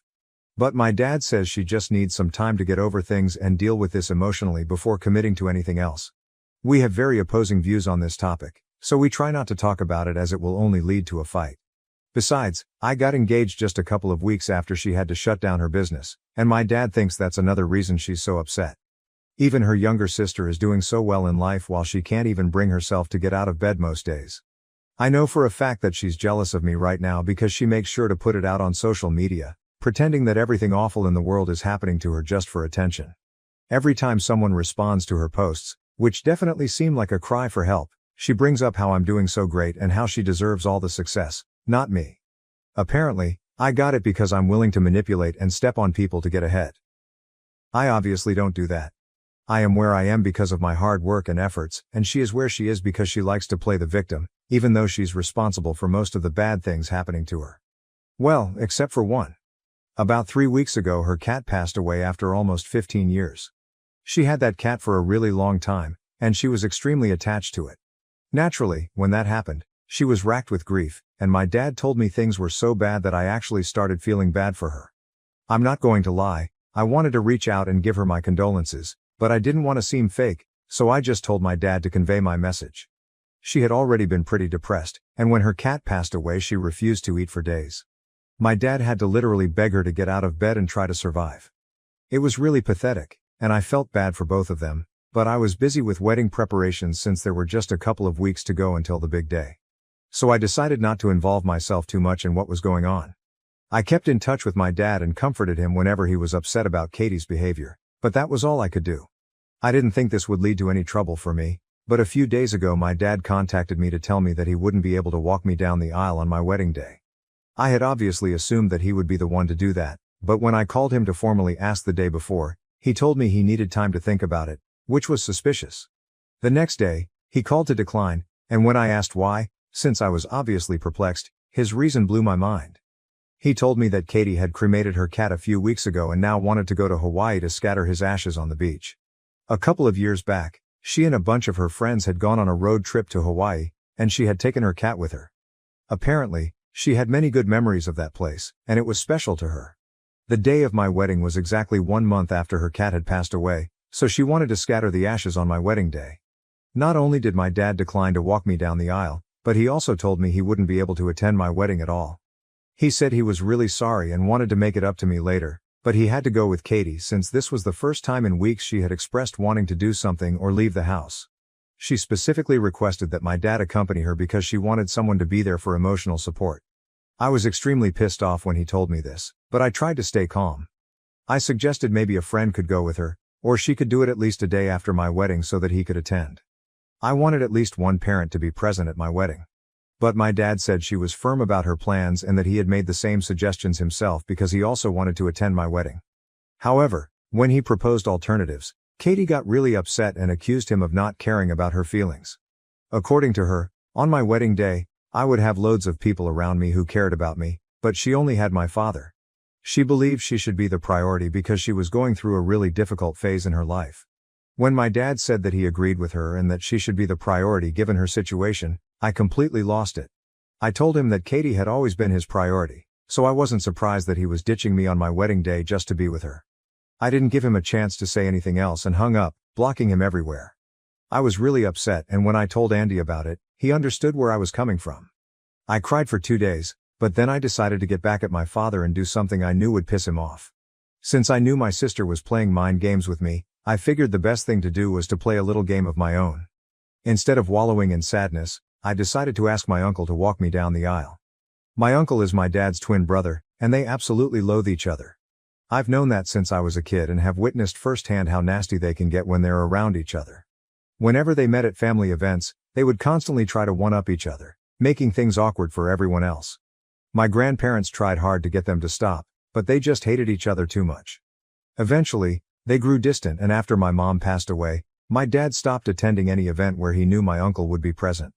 Personally, I didn't have anything against my uncle. I could sympathize with him because I knew what it was like to have a sibling you hated, but we weren't particularly close either. Still, after that conversation with my dad, I was so pissed off that I went out of my way to contact my uncle and ask him to walk me down the aisle. He was surprised when I asked and said he didn't know what to say because we weren't close enough for that. But when I told him this was to make my dad upset, he didn't need any more convincing. He was on board as soon as he realized it would piss my dad off. My uncle actually started laughing when I asked if he wanted to be part of it. Even though they're both in their 50s, he told me he would never pass up an opportunity to embarrass his brother. Amen to that. We agreed to make a post about it, which would definitely get back to my father. That evening, I posted about how grateful I was that my uncle had agreed to walk me down the aisle. Within hours, I received a phone call from my father. I had unblocked him for this purpose, and as soon as he reached out, he told me he was very upset that I would even consider talking to my uncle, let alone replace him with that man of all people. He told me that he would convince Katie to delay the scattering of the ashes, but now all I had to do was agree to let him walk me down the aisle. He said it would be very embarrassing and insulting for him to have my uncle walk me down when he was still well and alive. I told him that he had his chance, but he blew it by choosing Katie over me, and now I was giving him a taste of his own medicine. He got really upset and said that I was being petty and immature, and I agreed. I told him I was being petty and immature, which only upset him more. By the end of the phone call, he was in tears, saying that he never expected me to act like this just because he was trying to be there for my depressed sister, who had it a lot harder than I did right now. He said I had no empathy and was being pure evil because my sister had lost everything, and I couldn't even let her have our dad for one day. Now, I feel like what I did might have been insensitive because he was right about my sister having lost everything. So I need you guys to tell me if I need to apologize to my dad or not. Am I the asshole for asking my uncle to walk me down the aisle after my dad declined because my sister wanted him to accompany her to Hawaii on my wedding day? Update 1. 2 days to go until the wedding. And you know what? I'm just going to walk down the aisle by myself. Instead of putting myself through all this hassle, I think it's more appropriate for me to walk the aisle on my own since, in the long run, I've realized I'll be on my own.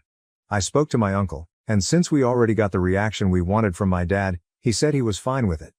He'll just be a guest now, as he was supposed to be initially.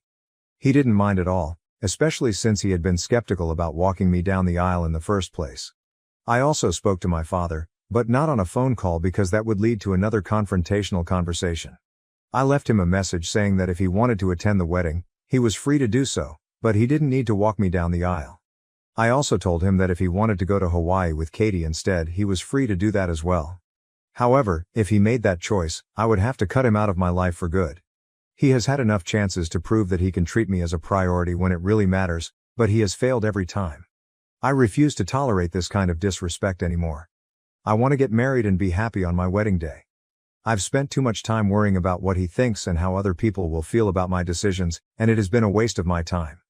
If my dad had cared about my feelings, he never would have dropped that bomb on me just days before my wedding. If he cared, he would have apologized after I sent him that message, but he hasn't even bothered to reply. I talked to Andy about all this, and he thinks it's the right call since the wedding is just a few days away and we still haven't been able to sort things out with my dad. At this point, I don't think I have any other option. Update 2. Hey, so first things first, I got married yesterday. I still can't believe it. I'm actually married now, and along with the engagement ring on my finger, I also have a wedding band. It's surreal, and I'm so happy right now. I hate to have to think about my dad and my sister, but I owe you guys an update, especially since I kind of ranted and left in the last one. Unfortunately, or maybe fortunately, my father did not attend the wedding. From what I know, he chose to go to Hawaii with my sister to scatter her cat's ashes instead, which, apparently, is a normal thing to choose over your other daughter's wedding. I don't even want to get into that. Some people have criticized me for not taking my sister's depression seriously. Look, I feel bad for her, and I stand by the fact that depression is a terrible thing. I wouldn't wish it on my worst enemy, which ironically happens to be Katie. But I don't believe her actions were driven by depression. It was her crippling need to be the center of attention that made her choose to scatter her cat's ashes in Hawaii on the day of my wedding. She could have waited a couple of days or even done it earlier, but she just had to do it on my wedding day. I refuse to believe that this is just her being depressed and acting out of it. Either way, depression is an explanation, but it's not an excuse. So yeah, I'm not making fun of her, but I also refuse to let her off easy just because she's struggling. And coming to my dad, that's just another story altogether. I don't even know what to say about him, except that he has let me down for the last time, and this time, I'm not going to forgive him. It's going to be difficult going through life without any parents in my corner, but let's be real, he has never been in my corner anyway. For him, life has always been about Katie, and I can see that crystal clear now. I was a fool to believe that things could ever change. He chose not to attend my wedding, and he was very clever about it. He didn't let me know until after the ceremony. Until then I was still confused as to whether he would attend or not, since I had left him a message earlier, but he didn't reply. I kept checking my phone, but after I had walked down the aisle and everything was done, I realized he wouldn't be showing up. It was then that he chose to text me, saying that he was in Hawaii with Katie and had decided to attend the scattering of the ashes because Katie needed him more than I did. She was more emotionally dependent on him, and he said he was sorry, but he hoped I would understand. I might have found that message meaningful if he hadn't also said that my petty and immature behavior with my uncle had put him off, and he thought it was best for us to stay apart for a while. That was another reason he wasn't attending. I'm not going to deny that it was petty, but honestly, the only reason I did that was because I had always felt ignored after my mom passed away. I'm not going to pretend that what I did wasn't immature, but what else could I have done? I just wanted to do something to piss him off, to see if he actually cared. Maybe he did, but clearly, it wasn't enough to show up for me. That message really annoyed me, especially on the day of my wedding when I just wanted to be happy. So I blocked him and moved on with my day. He had already chosen not to come to the wedding, so sending that message just to tell me he wasn't attending was pretty redundant. People at the wedding did ask why my father and sister weren't there. I chose to be completely honest and told them the real reason. I figured it reflected poorly on them, not me, so I had no reason to hide anything. Most people were speechless, and others found it quite hilarious, but in a sad way. Now the entire family knows my dad skipped my wedding to go to Hawaii with Katie to scatter her cat's ashes. He couldn't even spare one single day for me, and that is his biggest failure as a father, I think. But I still had a great time, and nothing can change that. My wedding day will always be the best day of my life so far. I get to spend the rest of my life with the man I love the most, and I've decided he will be my only family from now on. Update 3. Hey, so it's been a week since my wedding. It still feels great to say that. Anyway, Andy and I are supposed to go on our honeymoon in a couple of days, but of course, my dad and Katie just can't stand to see me happy. They decided this was the perfect time to confront me about what I had told people at the wedding about why they weren't there. 3 days ago, Katie texted me. I hadn't blocked her. I had just blocked my father. But after reading her text, I felt like blocking her as well because it was just so annoying that she felt entitled to confront me. But after reading her text, I felt like blocking her as well. Because it was just so annoying that she felt like she had the moral high ground here. Just for the record, the only reason I haven't blocked her yet is because, in case something happens to my father, I want to be able to know about it. Despite our differences, I'm sure that she would still inform me in case of an accident, illness, or whatever. Anyway, that's literally the only reason why I've still given her access to me. I know that most people would advise me to go no contact, but I don't think it's possible for me. Just because my dad has been a terrible father to me doesn't necessarily mean I have to be a terrible daughter to him. This might not make sense to a lot of people, but these are my morals, and I'm going to stick to them. So I would appreciate it if people didn't comment on this. Now, coming to the message she sent me, she said, "Hey, we just came back from Hawaii, and we have already been contacted by many of our relatives. They think that we were wrong for choosing the day of your wedding to scatter my cat's ashes. I'm not surprised that you chose to tell everybody this story and portray us in a negative way, but I'm just disappointed that you are still picking on me, even though you know I'm going through a very difficult time in my life. I really wish that you hadn't talked crap about me and Dad because we are family, and you of all people should understand that it's very difficult to lose a loved one. I really hope that you would have had more compassion for me, but anyway, that is obviously not the case. Dad has also noticed that you have blocked him, and he's very upset about that. So I think you should undo that. Honestly, all I have to say is that you need to be a little more thoughtful towards us. You can't just go through life thinking about nobody apart from yourself and expect people to be okay with that. I hope you understand what I'm getting at and apologize. Even if you don't, I'm not going to be surprised because if you're still choosing to hate on me at this time, there's very little that I can expect from you. The tone of the message itself pissed me off really badly, and the content, well, I don't even want to say anything about it because I might end up cursing her out. It was so pretentious and holier than thou that I honestly wanted to block her. But after thinking about it for a while, I decided to craft my own reply and sent it back to her. Hey Katie, I did tell our relatives why you and Dad weren't present at the wedding, and I decided to be honest about it because I'm not a liar. By deciding not to show up for my wedding, you pretty much put yourself in that position. And I think it's very unfair to expect me to cover up for you people, especially given the current circumstances, since both of you have been nothing but unkind to me. You guys couldn't even think about me on my wedding day and try to put me first just for one day, so I really don't think I have anything to apologize for. If Dad is upset about the fact that I blocked him, he probably should have thought things through earlier instead of regretting it now. I've already made up my mind, and I don't want any contact with either of you. So I would really appreciate it if you didn't contact me after this, unless it's an emergency. Then you can text or call me, but unless there's any urgent situation, I really wish that you wouldn't contact me at all since I have no interest in speaking to either you or Dad. Both of you have hurt me a lot in the past few years, and I agree with what Dad said. It would be for the best if we spent some time apart for now. I'm a married woman now, and I want to spend the next couple of years trying to enjoy my life with my husband. Right now, he is the only family that I have. I wish you both all the very best in your life. Goodbye. After showing it to Andy, I sent the message and she just replied a couple of minutes ago. She said she would respect my wishes and added that my dad is still very upset about my decision not to speak to them. But I can't help that. They brought this onto themselves. I know Katie is happy that she won't have to speak to me, and if my dad really is that upset, well, too bad. Like I said, this is his own fault.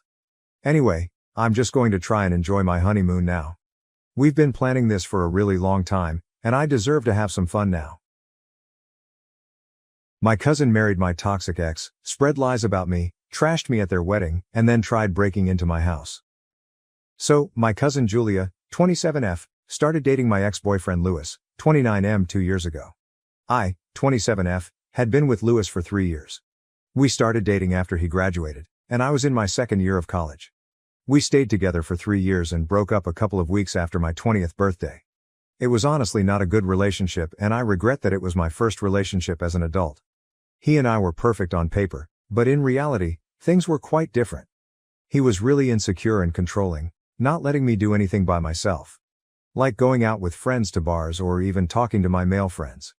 He was always keeping tabs on me, and any time I didn't do what he wanted, he would manipulate and gaslight me into thinking I was the problem. I was pretty desperate to keep him around, so I would bend over backward for him, but that was still not enough. He was the one who dumped me, saying things weren't working out, and then proceeded to block me so I couldn't contact him. I tried really hard to get in touch with him, but after the breakup, he was completely gone. Within 2 months, I heard from people that he had already moved on to another girlfriend. That relationship felt like a colossal waste of my time, and I really don't like that guy. We had no contact for a while after the breakup, but when I turned 25, he unblocked me and reached out to wish me a happy birthday. I didn't respond, and I thought it was strange that he was texting me, especially since I had moved on and was with someone else. He kept texting me even though I didn't reply, so I eventually blocked him again, and we didn't speak for months. A few months after my birthday, Julia invited me over and told me she wanted to introduce me to someone. To my shock, it was Louis. Apparently, the reason he had been texting me earlier was that he wanted to make things right with me before he started dating Julia. They had met through work and were quite serious about each other. Julia and I had been really close since childhood, so it came as a big shock to me. She knew how toxic he had been to me, so I was taken aback when I realized they were together. Julia told me she knew I would be uncomfortable, but she wanted me to give him another chance. I wanted to be happy for Julia, but Louis was someone who had caused me a lot of pain, especially since he was my first serious relationship. I had a major grudge against him for how he treated me. Despite trying to be respectful, I told Julia that I couldn't accept her relationship with Louis and didn't think I wanted to be a part of her life anymore. She was really upset and tried talking to me several times after that, but I just couldn't accept it. Of all people, she knew exactly how toxic he had been to me and how traumatized I was because of him, yet she still went ahead with dating him.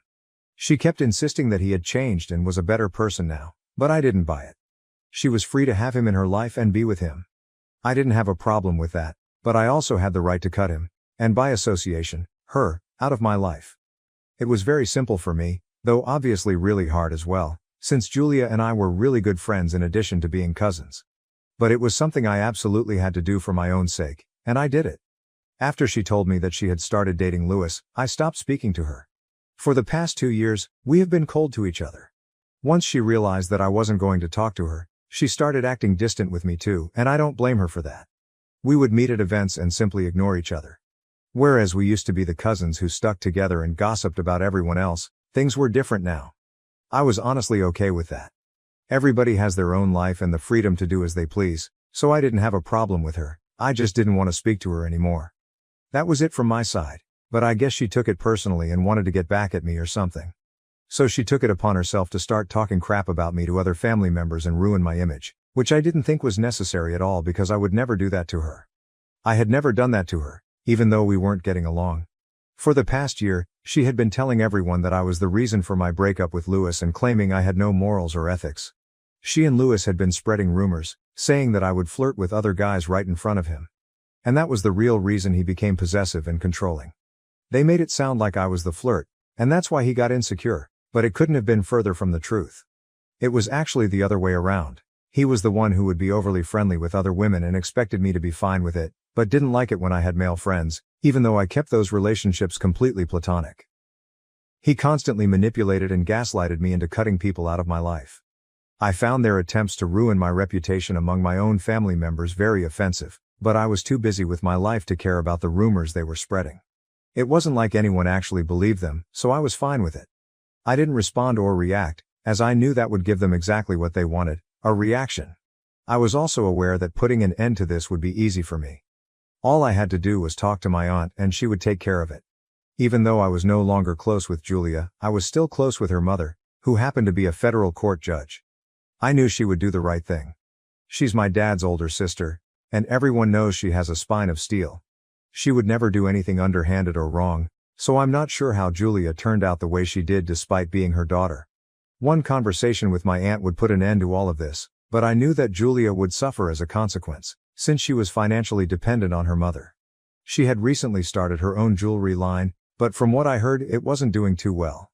I didn't want to bother my aunt with such petty things, and I knew I was strong enough to handle it on my own. I wanted to let this go on and see what kind of ridiculous rumors they would come up with, because either way, my other cousins were still coming up to me and telling me what Julia had been saying behind my back. It was amusing to me, almost a form of entertainment. Then, 6 months ago, they got engaged and announced their wedding date. Soon after, my parents received an invitation, but I didn't and I was fine with it. I didn't expect to be invited to the wedding anyway. I don't think I would have wanted to attend even if I'd been invited, given everything that had happened between Julia and me, let alone between me and Lewis. The wedding took place 3 days ago and it was just another day for me, so I wasn't concerned about what was going on there. But after a certain point, my phone started flooding with texts from family members, all harping on about some speech that Lewis and Julia had made at the wedding. I was confused until my parents called and told me they needed to talk. They were the ones who finally explained what had happened and I lost my temper. Apparently, they had taken the opportunity at the wedding to make a horrible speech about me, spreading as many nasty rumors as they could. They wanted to turn the entire family against me.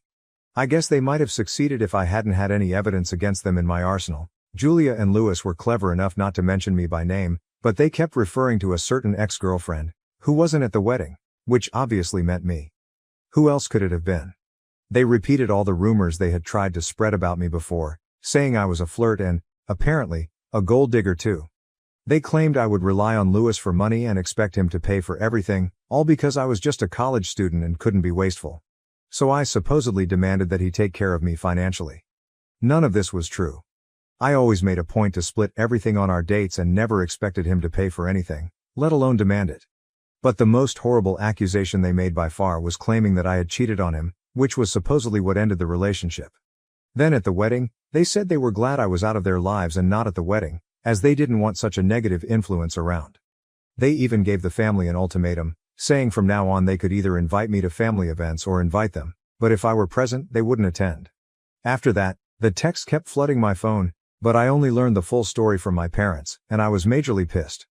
I thanked my parents for what they had done, as they had left the wedding immediately after the speech because they couldn't stand Julia going to such lengths. They also told me that my aunt, Julia's mother, was perplexed by what was going on and had spoken to them, asking if what Julia had claimed in her speech was true. It seemed very out of character for me, and she was right. I hadn't done anything Julia accused me of, and my aunt was correct to doubt her daughter's truthfulness. After learning what they had said about me in their wedding speech, I decided to go all out. I dug up old screenshots from the past to prove they were lying. It took a lot of digging, and I had to scroll for several minutes to find the part I was looking for.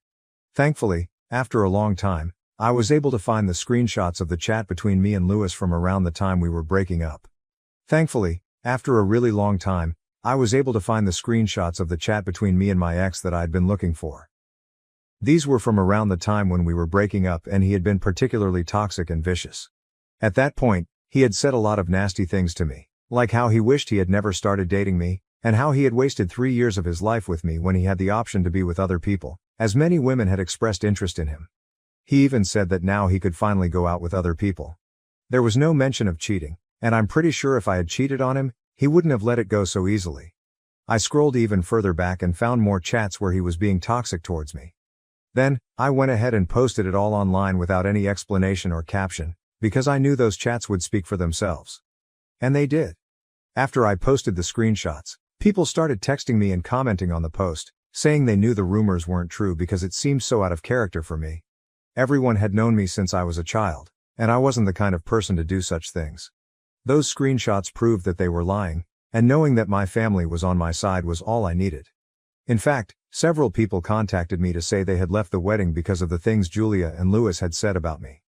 While Julia and Lewis had hoped to turn people against me, their speech backfired horribly, and no one was on their side anymore. Worst of all, not even my aunt was on their side anymore, which was a huge blow for them. They contacted me the night of the wedding, literally begging for forgiveness. Apparently, after seeing the screenshots I had posted, my aunt had spoken to them and expressed how disappointed she was. Julia had been so dishonest and had tried to ruin my reputation simply because she couldn't stand that I had cut her off for dating my ex-boyfriend. Most of the wedding guests had already left because of the drama, and my aunt told Julia she was deeply upset and disappointed in her behavior. She expected better from her daughter. My aunt even said that until Julia apologized to me and I forgave her, she would cut the two of them out of her life as well. Then she left, despite Julia's desperate attempts to convince her not to. Julia had been financially dependent on her mother for quite some time, and she had even been planning to shut down her business to take a break, which meant she would need her mother's support even more. But since my aunt had decided to cut her off, things were not going according to plan, and Julia was really worried about her future. That's why she and Lewis contacted me, wanting me to forgive them, take down the post, and speak to my aunt about the situation. I was still really upset about everything that had happened, so I refused to do any of that and blocked both of them. Since then, they have been trying desperately to contact me and get me to change my mind, and now I'm really confused about what I should do. My aunt is an upright woman, and we have spoken. She contacted me the day after the wedding to apologize for what Julia had done, but I told her I didn't want my relationship with Julia to affect our relationship. I hadn't let it happen in the past, and I still wouldn't let it happen now. So it's all cool between us, and I know for a fact that if I speak to my aunt I can make things right for Julia. But I personally feel like I don't really need to. She is a full-grown adult woman, and she should be able to sort things out for herself and face the consequences of her actions. However, I also feel like a jerk knowing that I can help her and am choosing not to. I'm just kind of conflicted about what to do right now. So please help me out, AITA, for not speaking to my aunt and convincing her to forgive my cousin after she made a horrible speech at her wedding with my ex-boyfriend about me. Update 1. Hello. First of all, thank you so much for all the comments and support. Before I get into the update, I just want to clear something up. My parents attended the wedding, like a lot of other family members, because they are part of the older generation in our family. They weren't exactly aware of the rumors being spread about me. Lewis and Julia were mostly talking to our cousins and relatives in the same generation as us, around the same age. They kept the older folks out of it, so my parents had absolutely no idea what was being said about me. They attended the wedding out of respect for my aunt, even though they were vaguely aware that there was some bad blood between Julia and me after she started dating Lewis. I had not said anything to my parents or complained to them on purpose, just as I hadn't mentioned anything to my aunt because I didn't want to drag them or involve them in such petty things. I thought I was above all of that, But clearly, Julia and Louis were not. Anyway, the point is, my parents didn't know, and that's why they attended the wedding. So, there's no need for anyone to question them or blame them. As soon as they and some of the older family members found out what was being said about me at the wedding, they chose to leave and are no longer on speaking terms with Julia or Louis. So it's all fine now, and I hope that's clear. Now moving on. It's been 1 week since the wedding, and I blocked both Louis and Julia so they couldn't contact me. But that hasn't stopped them from trying. They keep making new accounts on social media and sending me emails, even though I keep blocking them. They are desperate, but I've made up my mind that I'm not getting involved or helping them out. I've kept in touch with my aunt and she has made it clear that she will only resume supporting her daughter after I forgive Julia. But honestly, I don't think I need to forgive her. For 1 whole year I kept my mouth shut and allowed them to say whatever they wanted about me because I wasn't taking them seriously. But they took that as a free pass to escalate things, and now they're going to have to face the consequences. There's also another point, I honestly don't feel like Julia deserves her mother's support. She's in her late 20s, and by now she should have a sense of what she wants to do in life. I can't imagine anyone still relying on their parents for money at this point. It's not as if she's not educated or competent. She's just always been too lazy to stick to a job. It was that way in our early 20s when we had just graduated, and I thought she would grow out of it, but it's still the same now. In a way, I think I'm doing her a favor. Not receiving financial support from my aunt might push her to be better at her job or whatever she decides to do. Either way, I've made up my mind that I'm not going to help her out. I've discussed this decision with my parents just to ease the burden of the situation. Either way, I have made up my mind that I'm not going to help her out. I discussed this decision with my parents to let go of some of the guilt I had been feeling, and they said I was perfectly justified in whatever I decided to do. It was my call whether or not I wanted to forgive her, and I didn't have to if I didn't feel she deserved it, just because I was worried about what might happen to her in the future. Besides, Louis still had a decent job and could support the two of them if they really needed to get by without any financial help from my aunt. The bottom line is, I spoke to my parents, some of my friends, and even you guys here, and most people agree that I have no reason to feel guilty. So I feel much better now, to be honest. I've also taken the post down because I don't think it needed to stay up much longer. Everyone in the family already knows what went down, and I didn't want to keep it on my profile, as it would be difficult to explain everything to people who follow me. It was much easier to just take it down. Right now, I'm focusing on myself and trying to let go of all the anger and guilt I'd been feeling over the past few days. I've returned to meditating and am trying to deal with everything in a more zen way. I really hope that Julia and Louis also try to do better with their lives instead of making me the reason they wake up every morning, as they've been doing so far. I think that would be better for all of us. Update 2. Hi. So it's been a month since the wedding, and from what I know, Louis and Julia are back to their usual behavior. My aunt is still not speaking to them because I haven't forgiven them yet, and at this point I don't feel the need to. I know their apology wasn't genuine, they were only apologizing because they wanted money from my aunt. They didn't actually mean it. After a few days of trying to convince me to forgive them and ask my aunt to speak to them, they gave up when I didn't respond. After that, they went back to spreading rumors about me, and this time, they got really creative. Apparently, they've been telling everyone that I was trying to ruin their relationship with my aunt on purpose because I wanted all the inheritance for myself. It's so absurd, I would never do something like that. My parents are well off, and I have a decent job. I'm doing well for myself, and I don't even need to think about inheritance. With the grace of God, I won't need to rely on anyone for money. Maybe they're projecting their own insecurities because they need financial support. Either way, they've been spreading these rumors every time they run into someone from the family in public, which happens pretty often since we all live in the same city. People have been avoiding them like the plague, yet they still find a way to bring me up. I'm genuinely baffled by their obsession with me. I've done nothing for the past month except ignore them, and they can't seem to let go of whatever has happened. Last week I got pretty annoyed and told my aunt about it. She told me that even if they apologized now, she wouldn't get back in touch with Julia. She communicated this to Julia and blocked her again, which only made them more pissed at me. I know because they made another fake email account to send me an angry message, since that's the only way they can contact me now. They told me they were going to make me pay for all of this. Shiver me timbers. I know they're unhinged right now, and while I'm not scared, it's definitely inconvenient. So I wrote back and told them that if they tried anything funny, I would call the cops and not hesitate to send them to jail. I hope that scares them off, and if not, I have a pretty good security system in place. Update 3. 4 days ago, I received an email from Louis and Julia saying I would have to face the consequences of what I had done. I warned them that if they tried anything, I would report them to the police, but that didn't stop them from doing the most idiotic thing imaginable. Last night, they tried to break into my house.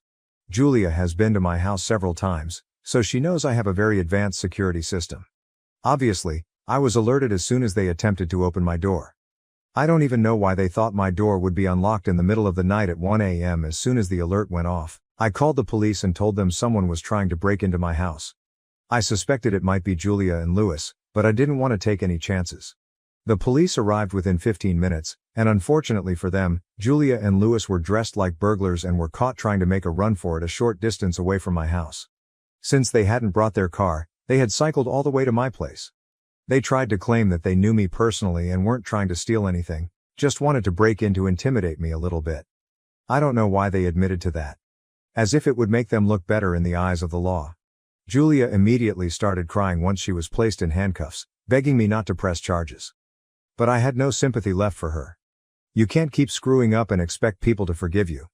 Louis just stared at me with pure hatred, but that didn't bother me in the slightest. I'm used to it by now. After that, I went back to sleep because I had work in the morning. This morning, I told my aunt and parents about what happened, and they already knew because Julia had used her phone to reach out to my aunt for bail, but my aunt refused to even see her. So now, nobody knows what's going to happen. I'm definitely going to press charges and seek a protective order against them. They're clearly unhinged, and I don't want anything more to do with them. My golden child brother face-planted into my cake. I refused to help and Mom tried to ruin everything at the wedding. I am a 28-year-old woman from a middle-class family living in a small Midwestern town. My parents, Tom, 58M, and Linda, 56F, worked tirelessly to support us. Dad was a high school English teacher, while Mom worked as a nurse in the local hospital. They instilled in us the principles of hard labor and humility, emphasizing that character is more important than material goods. Growing up, our home was simple but full of love. We had weekly game nights where we sat around our old scratched dining table and played board games. Mom would make her wonderful chocolate chip cookies, and Dad would tell us stories about his teaching days. Those nights are among my favorite childhood recollections. My older brother, Jake, 32M, and I were close as children.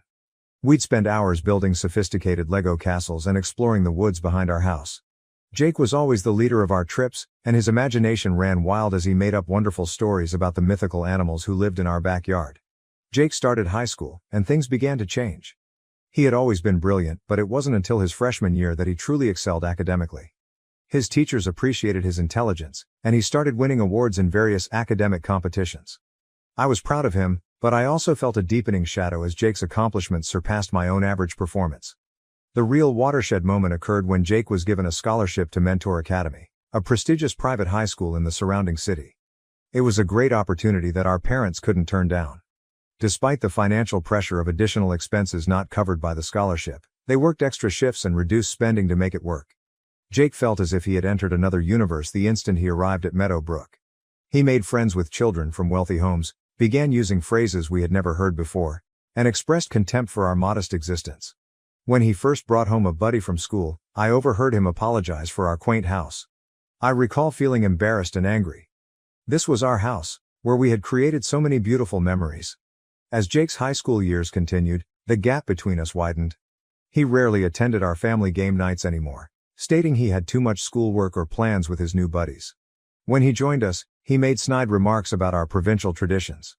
It pained to see the sibling I once admired transform into someone I scarcely knew. Despite Jake's adjustments, our parents continued to celebrate his achievements.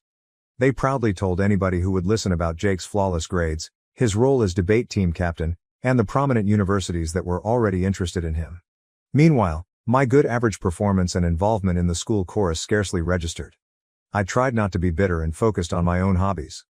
I joined the school's baking club and developed a penchant for making delectable desserts. The kitchen became my safe haven, where I could express myself and be proud of my accomplishments.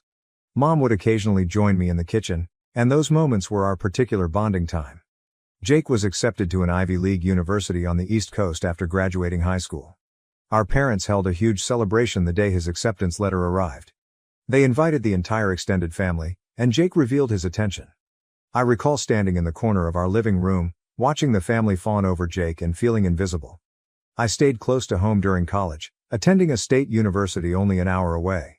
I worked part-time at a local bakery to help pay for my education and provide for our family. Jake rarely returned home during his undergraduate years, stating he was too preoccupied with internships or networking opportunities. When he came to visit, he'd tell us about his significant connections and his college pals' affluent lifestyles. Jake was hired by a top consulting business in New York City after graduating from college. He moved into a beautiful Manhattan apartment, and his life became increasingly reminiscent of a glitzy TV program.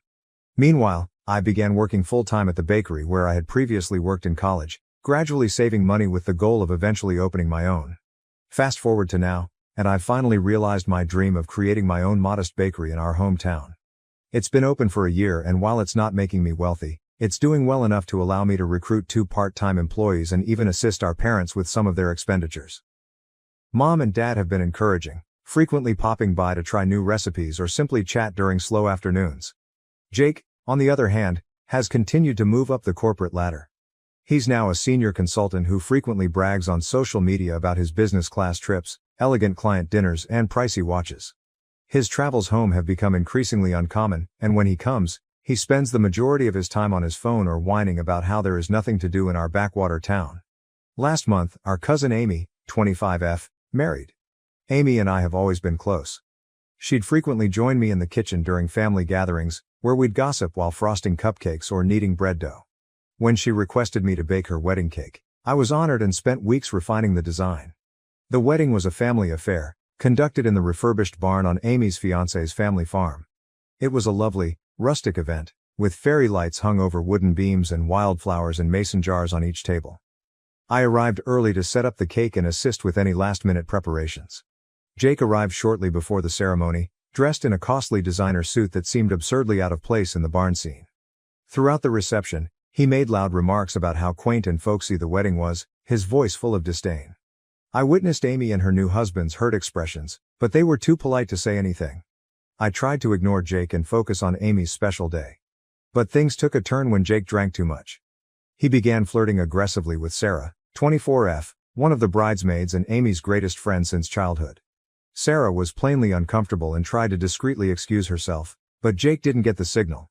Jake slipped and spilled his crimson wine on his pricey white dress shirt and suit jacket. He began creating a commotion, loudly screaming about the cost of the outfit and asking that someone clean it for him. People were staring, and I noticed Amy looking distraught on what was meant to be her beautiful day. Part of me wanted to help Jake, to keep him from exposing himself further and spoiling Amy's wedding, but another part of me believed he deserved to face the consequences of his actions for once. So I remained where I was, pretending to ignore the hubbub.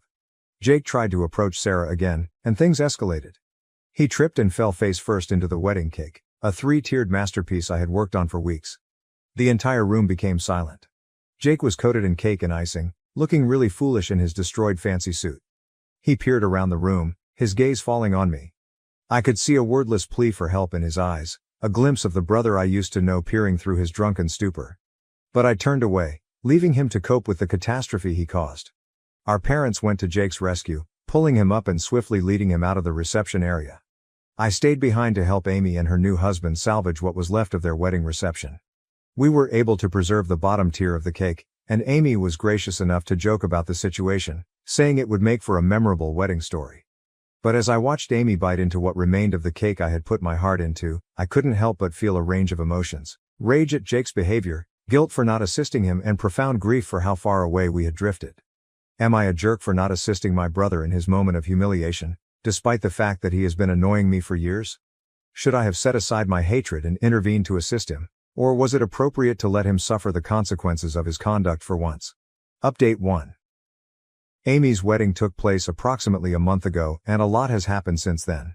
I thought I'd give you an update on Jake's situation and how things have progressed in our family. I awoke the day after the wedding to a torrent of angry texts from Jake. He accused me of abandoning him and made him appear foolish. Some of his texts were hardly comprehensible, consisting of drunken typos and furious allegations. I didn't answer any of them, figuring that it was best to let him calm down before engaging in any kind of discourse. Later that day, I got a call from our parents. Mom was in tears, and Dad's voice was full of sadness. They chastised me for not assisting Jake, stating I should have set my sentiments aside and aided my brother in his hour of need. I tried to explain my side of the story, but they were too concerned with Jake's disgrace to listen. The call ended with Mom sobbing and Dad telling me I needed to apologize to Jake. I spent the following several days in a whirl of contradictory feelings. On the one hand, I felt bad for not assisting Jake. Despite everything, he was still my brother. On the other hand, I was outraged. Angry at Jake for his behavior, angry at my parents for always siding with him, and angry at myself for still worrying what others thought. A week after the wedding, our grandma, Nana Rose, 75F, asked the entire family to Sunday dinner.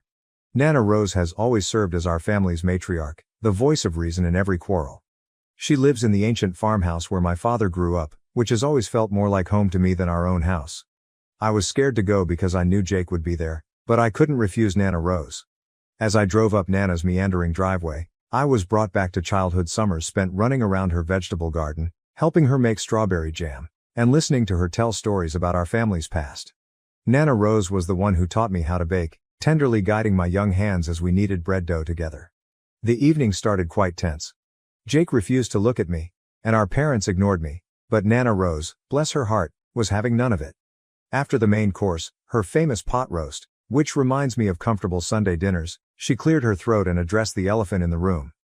"Now I've heard about what happened at Amy's wedding," she said, her tone firm yet sympathetic. "And I think it's high time we had a family discussion about respect and humility." What followed was an hour-long talk in which Nana Rose carefully addressed the difficulties in our family dynamic. She discussed how Jake's actions had been tolerated for years, how our parents' favoritism had caused a schism among siblings, and how my bitterness had grown over time. She reminded us of the ideals that our grandfather, who died 5 years ago, had always attempted to inculcate in us. Grandpa had been a farmer with few words but much wisdom. He once said, "A family is like a garden. You reap what you sow, and if you don't tend to all the plants equally, some will wither while others overgrow." To my astonishment, Jake did not interject or attempt to defend himself. He sat there, appearing more modest than I had seen him in years. When Nana Rose finished speaking, Jake did something unexpected. He apologized. "I'm sorry," he muttered, his voice barely audible. "I've been a real jerk, haven't I?" The room went silent for a moment before I found my voice. "Yeah, you have," I said, but without the rage I had been harboring for so long. Jake went on to say that the wedding incident was not the only thing that had occurred recently. He had lost his position at the consulting firm. Apparently, his behavior at work was as arrogant as it was at home, and his employer had had enough. He stated that he had overcompensated during the wedding in order to maintain the idea of success. As Jake talked, I saw my brother again, not the arrogant, condescending guy he'd grown into, but the vulnerable, uncertain person beneath. He spoke of feeling adrift, the pressure he put on himself to succeed, and how hollow his accomplishments felt. Our parents, to their credit, apologized for allowing Jake's actions. Mom, tears in her eyes, revealed that she had pushed Jake so hard because she wanted him to have the possibilities she had not had. Dad admitted that he favored Jake because he resembled himself at that age, ambitious and anxious to put small-town life behind. As for myself, I admit that I could have handled the wedding situation better. While I didn't regret not rushing to Jake's rescue right once, I realized that my hesitation was fueled by years of pent-up animosity. By the conclusion of the night, I felt as if a weight had been lifted. We didn't get everything resolved in one dinner, but it was a start. Jake asked if he may come by my bakery sometime and see what I had constructed. I agreed, but warily. As we were leaving, Nana Rose approached me. She pushed a battered leather-bound book into my hands, her recipe book, which I had seen her write numerous times over the years. "I think you'll make better use of this than I will now," she added with a wink. "And remember, family is like bread dough. Sometimes you need to let it rest, but you always come back to knead it with love." It's been a few weeks since that supper, and things have changed. Not great, but different. Jake has made an attempt to be less arrogant, and our parents have been more concerned with treating us equally. Jake has begun to come to the bakery not only to visit, but also to help. He's bad at baking, but he's trying, which means more to me than words can explain. I'm trying to let go of some past resentments. It's not easy. Years of feeling second best don't go away overnight, but I'm working on it day by day. I know we still have a long way to go, but for the first time in years, I am optimistic about my connection with my brother, my home, and our family. I'll keep you all updated as things go. Update 2. It's been another 2 months since my last post, and I wanted to share the progress our family has achieved, as well as some new obstacles that have occurred. Following our family supper at Nana Rose's, Jake and I began to restore our friendship. He's been coming to the bakery on a regular basis, not just to visit, but also to assist out. It began as a disaster. He almost wrecked a batch of croissants and managed to get flour into places I had no idea existed in my kitchen. But he's been persistent, and I must confess, it's been lovely having him around. One day, as we were closing up the bakery, Jake admitted that he had always envied my ability to make something solid with my hands. All those years in consulting, he explained, and I never got to see or taste the consequences of my efforts. But here, every day, you create something real that makes people happy. That chat inspired us to establish a new tradition of Sunday brunches in which we take turns cooking for each other. Last Sunday, Jake tried to make cinnamon rolls from scratch. They were humorously uneven and little overdone, but the effort meant more to me than any expensive gift he could have purchased in his previous life. Jake has also been volunteering at the local community center, where he teaches basic computer skills to elderly. It's been great to see him use his knowledge to help others without expecting any recognition or return. He informed me that working with the elders has given him a fresh perspective on what is actually essential in life. Our parents have also been making attempts. Mom has been increasingly interested in my bakery, even asking for baking lessons. Dad, who was usually distant, has been trying to connect with both of us equally. He's been assisting me with business planning for the bakery and brainstorming ideas with Jake for potential new career pathways. However, just as our relationship was improving, a new difficulty developed. Our parents, particularly our mother, appeared to be struggling with the shift in family dynamics. About a month ago, we held another family meal, this time at our parents' home. Jake and I arrived together, chatting amicably about a funny event at my bakery involving a mix-up of salt and sugar in a batch of cookies. I sensed something was up with Mom from the moment we came in. She appeared stiff, her smile a little forced as she greeted us. Throughout dinner, Mom kept bringing up Jake's previous employment, asking if he had heard back from any of his important connections. Mom's face sank as Jake respectfully diverted the subject, talking instead of his volunteer work. I could sense disappointment in her eyes, which made me uneasy. Mom called me away into the living room after dinner, while Jake was helping Dad with the dishes, which was another new development. The room was adorned with framed images of our family, and I couldn't help but note how many of them celebrated Jake's accomplishments. High school graduation, college admittance, and first job offer. It was like a temple to his previous achievements. Emma, don't you think you should be encouraging Jake to get back into the corporate world? She remarked quietly. All this bakery talk and volunteer work. It's not really suitable for someone of his caliber, is it? I was shocked. Mom, Jake seems happier now than he has in years, I told her. Isn't that what's important? Mom shook her head, her gaze drawn to a photo of Jake in his fancy outfit taken a few years ago. But he had a very promising career. All that schooling, all those opportunities. It all feels so pointless. I attempted to explain that Jake was finding fulfillment on his new route and that he was becoming a better person, but Mom wouldn't listen. She seemed intent on Jake returning to his high-flying corporate career. This chat made me realize a frightening reality. While Jake and I worked on our problems, our parents, particularly Mom, were struggling to adjust to the new family dynamic.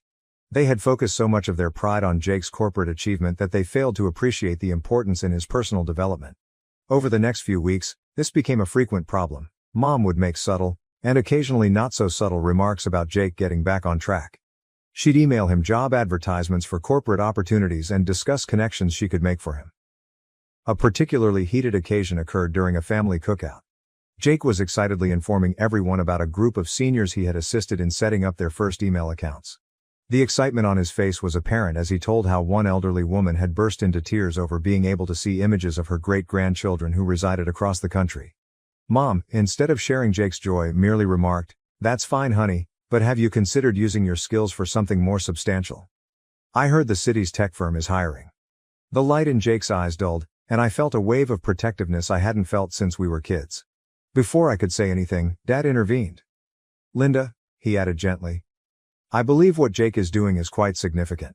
He's making a significant difference in people's lives." It was the first time I had witnessed Dad openly disagreeing with Mom about Jake's choices, and the tension was evident. Mom pursed her lips but did not protest further. Jake, to his credit, has handled the situation gracefully. He softly but firmly informs Mom that he does not want to return to that life right now, but I can see the strain it is having on him and his relationship with our parents. Dad appears more receptive of Jake's new route, although he does not always stand up to Mom when she starts pressing Jake. It's causing fresh tensions in our family, just when Jake and I were beginning to rebuild our relationship. I'm torn on how to handle this. On the one hand, I want to encourage Jake on his road of self-improvement. On the other hand, I don't want to escalate our argument with our parents, especially because we've only recently begun to confront our prior concerns. Jake and I have discussed it, and we are both at a loss. We're thinking of having another meeting, possibly with Nana Rose there again, to handle this new difficulty, but we're concerned about how Mom will react. As always, any advice is appreciated. How do we help our parents, particularly Mom, understand and embrace Jake's new direction in life? Update 3. It has been another month since my last post, and I am pleased to announce that we have made tremendous progress in our family situation. After much deliberation, Jake and I decided to approach our parents directly.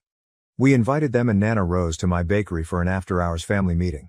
We hoped that neutral territory would assist to keep things quiet. I was nervous all evening before the meeting. I spent the afternoon stress baking, resulting in an oversupply of cookies and muffins to place out on the tables. As people arrived, the bakery filled with the familiar aroma of freshly baked goods, a perfume that always makes me think of home and family. The conference began tensely.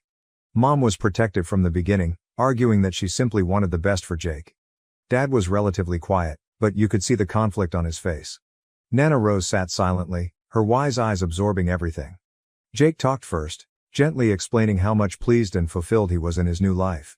He discussed how satisfied he was with his volunteer work and how he was considering starting his own small business after being inspired by the success of my bakery.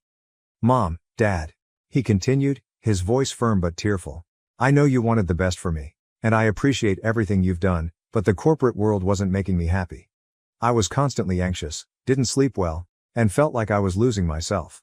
For the first time in years, I feel like I'm doing something worthwhile.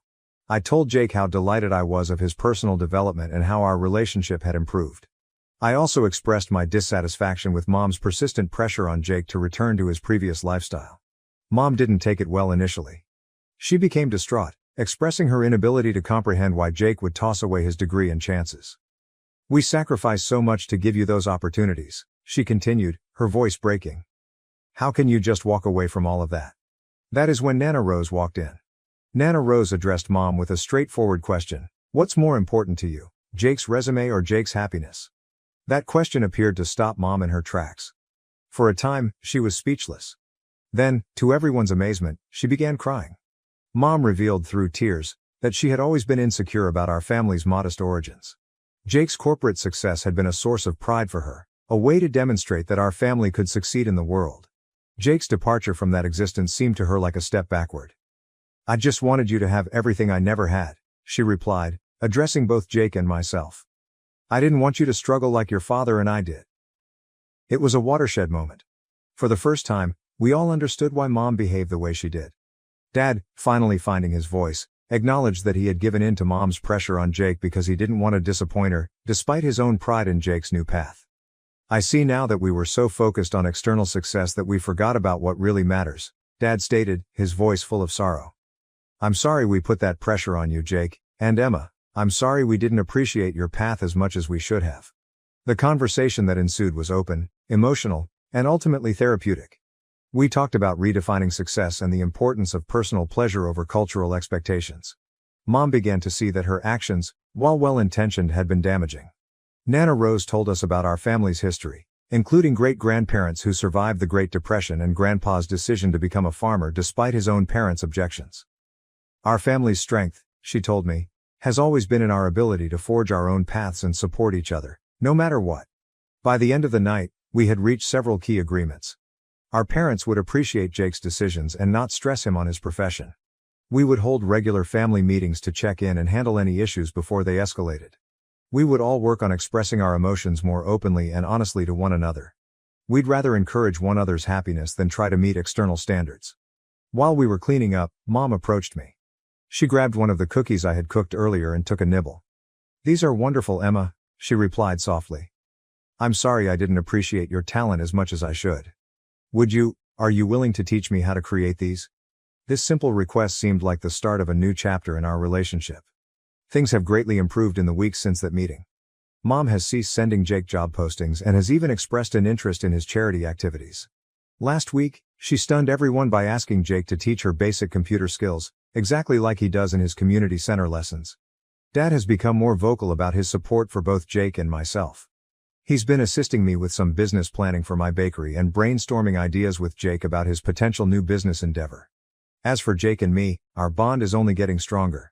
Our Sunday brunches have become the highlight of my week.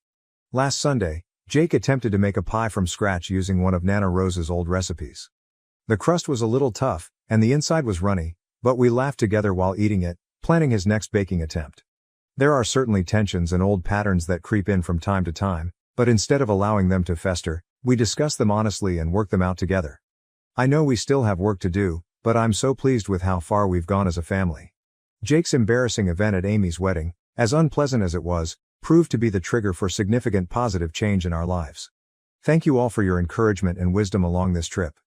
Your perspectives helped me navigate these difficult family relationships. While we are not perfect, we are learning and growing together, which is what truly matters. My entitled mom tried to take my house for my pregnant sister, claiming she deserves it more than I do. I am a boy who is 31 years old, and I have a sister who is 28 years old. He has always been my mother's favorite child, but he has never been my father's favorite child. In the years that I was a teenager, my parents divorced because my mother had an affair with a former boyfriend from high school. Unfortunately, my sister was her little mini-me, and she has always been domineering, manipulative, and narcissistic. She has always presented herself in this manner. Additionally, it appeared as though our mother believed that she had complete control over me. When she snapped her fingers, she would give me orders like a dog. She would do this consistently. Despite the fact that it was humiliating, my sister never stopped supporting her. It should come as no surprise that following the divorce of our parents, I moved in with my father on a full-time basis, while my sister continued to reside with my mother. Unless it was about money, the two of them were very similar to one another. And they did not communicate with my father very often. In spite of the fact that I am more like my father, he was more business-oriented and started teaching me how to handle his field of work when I was 16 years old for the first time. I became fairly skilled at it, and after working for my father for a period of 12 years, I was promoted to the position of partner in his company. A terrible event occurred approximately 8 months ago, and everything were going swimmingly up until that point. My father's immune system had been compromised for a significant portion of his life due to his heavy smoking habit, and he passed away at the age of 60 after contracting C-19 a few years before his death. After my father's burial, which was held in a socially distant location, I finally got to meet my mother and sister for the first time in years through a video call. It was my father's decision to be cremated, and he was buried at a nearby cemetery. Hence there was neither a body nor a casket there. Despite the fact that my sister seemed to be in mourning, my mother remained nonchalant during the entire process, which surprised me. When she last saw my father, she yelled at him that he owed her more money and threatened to sue him, to which he laughed. She then threatened to start a lawsuit against him. In terms of alimony and child support, he had simply paid the minimum amount that was mandated by the law. He even made a contribution of $30,000 to the education fund for my sister. However, a judge's order meant that he was no longer legally had to provide my mother money 10 years after the divorce. This legal obligation had been lifted. Not even close to being broke. She has been working at the same job for about 30 years. She is the owner of the old family home that we used to share, and she routinely leases out 2 of the rooms in the house to use as Airbnb rentals. She does not have any problems with her finances. The reading of my father's will took place after the funeral. Apparently, he was under the impression that if his habit of smoking excessively would not end his life, then something else would, and he even laughed about it on a video that had been recording beforehand. To a large extent, he left everything to me, including his home, all of his assets, and the majority of the income from his business. In addition to around $10,000 in cash, he left my sister a Nissan Altima from the year 2015. In addition to a few other goods that she had claimed to be hers since the divorce, my mother was only given a sum of $1,000. Additionally, I was given the remaining portion of it, and my girlfriend is currently residing with me in the house that my father had bequeathed to me. Following the completion of 2 years of community college, my sister moved in with her boyfriend and began working online part-time for a number of years. A heartbreaking miscarriage occurred at the time period, despite the fact that she became pregnant. Due to the fact that we had almost little communication with one another and no one informed me of this, I did not become aware of it until after the funeral. When lockdown occurred, her boyfriend's job began to gradually downsize, and soon he was only able to work part-time. This brought about a negative impact on both of their finances, to the point where he finally informed her that she needed to look for better employment as well because he was looking for a second job. After then, she fell pregnant once more. Despite the fact that she and her partner have taken precautions, Others continue to refer to her child as a miraculous baby. A knock on my door came as a complete surprise to me one evening. As soon as I responded, both my mother and my sister greeted me with a frigid reception. Both of them entered without anyone asking them to, and they immediately made themselves at home in my living room. A look of bewilderment was exchanged between my girlfriend and I questioned as to the reason why they had brought themselves to visit. It appeared as though my sister was giving herself a tour of my home as she was laughing and looking around, opening doors. The request for a refreshing bottle of water was made by my mother, who had just sat down on my sofa and reached out with her fingers. After my girlfriend had gotten the water for her, I questioned as to the reason that they were in this location. It appeared as though my sister was overjoyed, but she chose to ignore me and proceed with her investigation of my home. A short while later, I was able to hear her exclaim, "Mommy, it's perfect!" from the opposite end of the corridor. Yes, she continues to refer to her as Mommy. My mother ultimately stood out and said, "Well, I think it's time you did your brotherly duty." To which I reacted, "What?" I was surprised by her statement. My mother continued by saying, "Now that your father has passed away, this house ought to have been given to me because I was his only spouse. However, you are still able to make the necessary repairs at this time. It is possible for you to get a brand new home because you generate a lot of money. This one is particularly significant for your sister because she is the one who is actually carrying the baby that is on the way. On the other hand, if you are adamant about remaining, you could just live in a single room and pay for all of the expenses until you make the decision to leave." After reading a sufficient amount of Reddit, my girlfriend and I were able to determine where this was headed and what would occur if I allowed it to continue. I suppose you could say that we were mentally prepared for what was to come. I inhaled deeply and exhaled slowly before uttering out loud, "That is not effing happening. Especially in my own home, you do not have the authority to boss me around. And yeah, I do make a lot of money, but just like my father, I'm going to put it away until I really need it, even though you don't seem to care about it." "Stop!" my mother yelled as she began to lash out at me with her fingers, just like she had done in the past. "It is me, your mother. Because I am the one who brought you into this world and because I am the one who holds authority here, you will do as I say. God is what I am to you. In other words, when I say jump, you respond by asking, how high? In all actuality, this house belongs to me, and your sister will be living here. The following is an official notice of eviction. On the other hand, because I am a good person, I will give you 2 weeks to start packing your belongings and transferring the deed to me. I have a thought that goes something like this. This can't possibly be true. Then, however, I reached for my mobile phone and started making calls. Suddenly, my mother jumped up and asked, "What are you doing?" while she was standing there. I answered by saying, "I'm gonna do what I should have done as soon as this started. I'm calling the cops to get you out of my house." My phone was eventually knocked out of my hands as she started swiping back and forth toward me. After that, she made an attempt to walk on it, but I was able to grasp it before she could do so. "That's it. If you don't leave, I'll force you out." My mother gave me a slap across the cheek and I returned the favor by hitting her back with a backhand blow that was twice as powerful, causing her to fall back down onto the couch. She yelled, "How dare you!" while placing her hand over her face, which was reddening and covered with makeup. She was completely taken aback by the situation. I went back to dialing my phone and informed her that I would call the authorities to remove her from the premises if she did not cooperate with my request to leave. I was in the middle of a conversation with my sister when she suddenly jumped in between us, stretched out her arms, and told me to do the right thing for once in my life and be a good big brother. I lost my temper and yelled out, "Oh, so you think I'm a terrible sibling? I have been required to work for a living ever since I was a very young teenager. I was responsible for all of the housekeeping, while you spent the entire day sitting on your butts, either playing video games on your computer or chatting with your circle of friends. And you would take the money that I had worked so hard to get in order to go shopping after you had already spent all of your allowance. You are nothing but a thief and a piece of a leech. Absolutely nothing is owed to you. I want both of you to leave this place as soon as possible before I dial the final number." For the first time, my sister started crying like a baby and said, "Mommy, please make him stop." After that, my mother started giving her a death gaze, after which she began hugging her and caressing her cheeks. After that, she mentioned, "You know, if you do call the cops, I can just tell them you hit me." It appeared as though she had become more intelligent. In addition, who knows, maybe I'll let everyone know that you wanted to do something far worse to a pregnant woman who was in need of assistance. It is not something that I believe would be beneficial for you to do.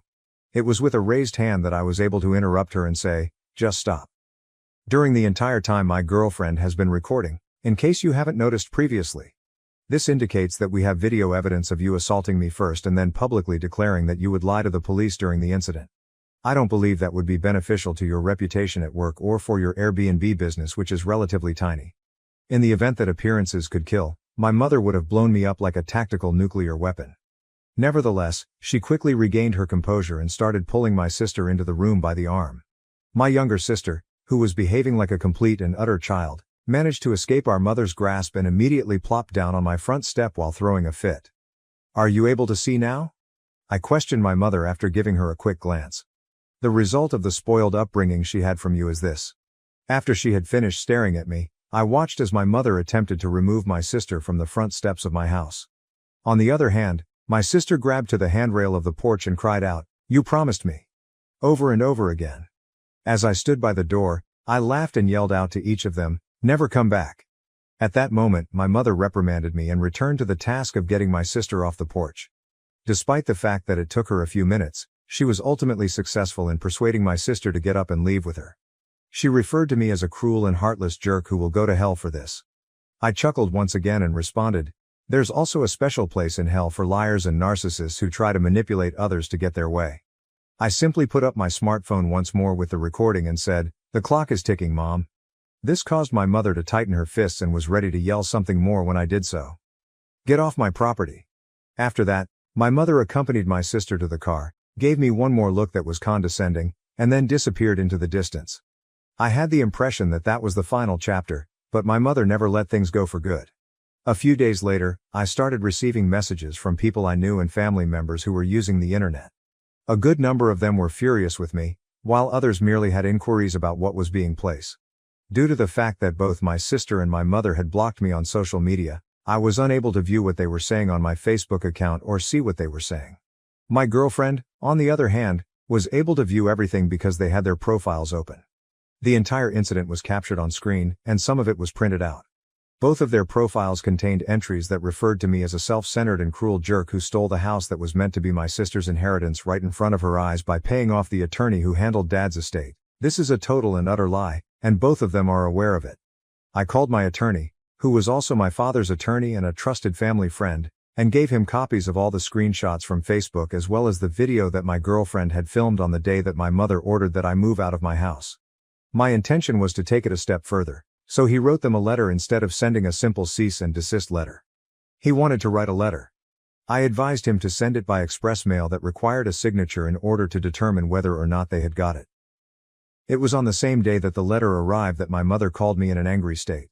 I warned her that if she and my sister did not remove all of the false social media posts they made about me and reveal the truth, I would send an email to her entire family, her boss, and upload the videos we captured of her online.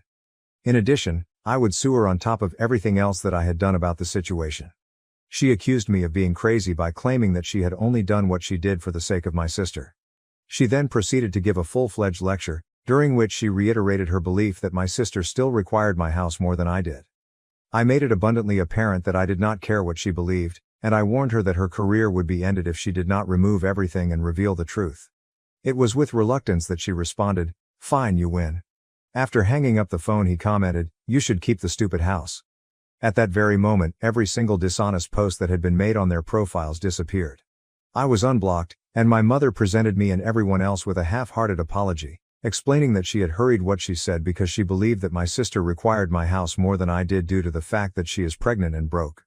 On the other hand, she admitted that the house was legally mine according to the will that my father had left behind, and she was aware of this fact before he passed away. Therefore she had no right to attempt to claim it. In addition, my sister expressed her regret, but she virtually reiterated everything that our mother had said. She stated that she had just agreed with her beliefs and then blamed what she had done on our mother and the pregnant emotions that she was experiencing. The answers came in on both my mother's and sister's pages for a period of time, and a significant number of people were depressed by the fact that they attempted to seize my house. I received a lot of sorries, and my bads from people who had previously believed her, but all it did was show me who was more on her side in the first place, because they were also willing to swallow her nonsense. I could not believe it. Regardless, the majority of them were members of her family's side of the family. She was not believed by anyone on my father's family, and they were vocal about their lack of belief. In the end, my sister and her boyfriend decided to move in with our mother in order to save money. Nevertheless, She kept them in the basement in order to maintain the operation of her Airbnb. Due to the fact that my mother barely wrote anything due of the trick she had played earlier, my sister started sobbing on social media about how she is unable to live upstairs. I am very certain that the two of them are arguing because all my sister did after that was complain online. Having made it this far, you are only getting started with what is ahead. The second part is very hot and wilder than the first. It is going to be the very next video that is uploaded, so if you haven't already done so, subscribe to YouTube with notifications turned on so that you don't miss it, and give it a thumbs up as a backup. When the sister and mother came at the OP's apartment, the first peculiar thing that stuck out to me as being too obvious to look away from was the fact that they were there. Based on my understanding of the circumstances, the brother believed that the mother had just told her, "It's a done deal, you're getting this house." And the sister had believed it for some reason. This is the only interpretation I can come up with. It is either the case that the sister is so naive that she believes that the mother has the authority to take the property away from the owner and give it to her, regardless of who owns the house, or that the mother simply lied and made up some kind of reasoning as to why the house was rightfully hers. I thought the mother's notion was a terrible one. She essentially told him, "It's time to do your brotherly duty." And she believed that he would just hand up the house by that point. The father spent the most of his life working on this house in order to ensure that it would be a generational heirloom once he was able to hand it down to his son. On the other hand, the situation in which the daughter only receives the automobile and the son, the OP, receives everything else is one that I could imagine being somewhat irritating. That may be a source of frustration. I am able to acquire that, but it does not alter the fact that certain individuals are given what. That viewpoint cannot be rationalized in any manner, at least not in the way that they look to be doing here. This recurring motif can be seen throughout the entirety of Part 2. Although Part 2 is rather lengthy, you can still observe parts of that line of reasoning in that section as well. In light of the fact that the girlfriend was filming the entire event in which they struck each other, I have a sneaking suspicion that the OP's girlfriend was not recording their interaction at all. It is possible that she merely yes-anded the scenario, participating in the situation in an improvised manner and saying, "Yeah, it was recording the whole time." There was not an excessive amount of defensiveness displayed by the OP and his girlfriend when the mother and sister came. To put it simply, they were perplexed. In conclusion, the mother's exact statement, which was by far the most peculiar component of the entire incident, was as follows. "I am God." In other words, when I say jump, you define the height at which you want to jump. This house is rightfully mine. You are attempting to convince someone to give you something that you believe you deserve for some reason because you were this person's previous spouse, despite the fact that you divorced 10 years ago. It is weird that you're referring to yourself as God in the middle of an argument. Am I the asshole for asking for sex on our wedding anniversary after my wife gave birth? Original post: I'm a 28-year-old man, and my wife is 29. Our daughter will be 7 months old in September. We've been together for almost 5 years and will be celebrating our second wedding anniversary soon. We live in a place surrounded by family, but they're all at least 2+ hours away. We both work full-time, so our daughter goes to daycare. We have 3 cats, and while we make ends meet, we save a bit for small adventures or emergencies. My wife has PTSD from giving birth. She's scared that having sex might lead to complications or another pregnancy. Her pregnancy was high risk, but thankfully, both she and our baby are healthy. However, our bedroom life has been a struggle for 4 years. When we first started dating, we had sex 3-6 times a week. I felt better than ever, physically and mentally. But then something changed. My wife had an issue during sex once, and although her OB assured us it was temporary, things never went back to normal. She switched medications for birth control, ADHD and depression, and her libido vanished. Note, I do not remember exactly what the name of the complication was. There were a couple of complications or excuses throughout 4 years. At one point she had back surgery, at another point she had vaginal surgery, which she fully recovered in 3 weeks, and at another point, she changed her medications again. We got through all of it together, but there was still a lack of sexual intimacy all these years. Outside of recovery periods, she'd have a random excuse as to why she's not in the mood. At the end of the day, it was simple. Her libido appeared to have vanished. Note, my wife has never gotten a test for this nor seems to have any interest in doing so. For the longest time, my wife blamed her new birth control but refused to change it. We discussed our sex life with a marriage counselor, and my wife kept saying, "Once we get married, I can get off birth control, and my drive should come back." I asked for a couple of months of frequent sex before trying for a baby, but she always laughed or rolled her eyes. Our counselor suggested I masturbate, but it didn't help much. After we got married, We had sex twice in the 2 weeks we were off with just the two of us. At one point, we were stuck in a hotel during our honeymoon due to a hurricane, but she wasn't in the mood. I felt incredibly insecure. She eventually got off birth control, and our sex life improved slightly. We had sex once a month. When I asked if we could try something to boost her libido, she refused. Finally, she agreed to talk to her doctors. She changed her depression medication, and that's when her drive started coming back. We had sex about 3 times in a single month before we found out she was pregnant. It was July 2023. We were both very excited and happy to finally be having a baby. We jumped on top of each other and it felt like we were going to have sex again. But out of nowhere, my wife rejected me. Gave no reason or explanation. During her pregnancy, we had sex 3 times, once on our anniversary in September 2023, and twice in November of 2023.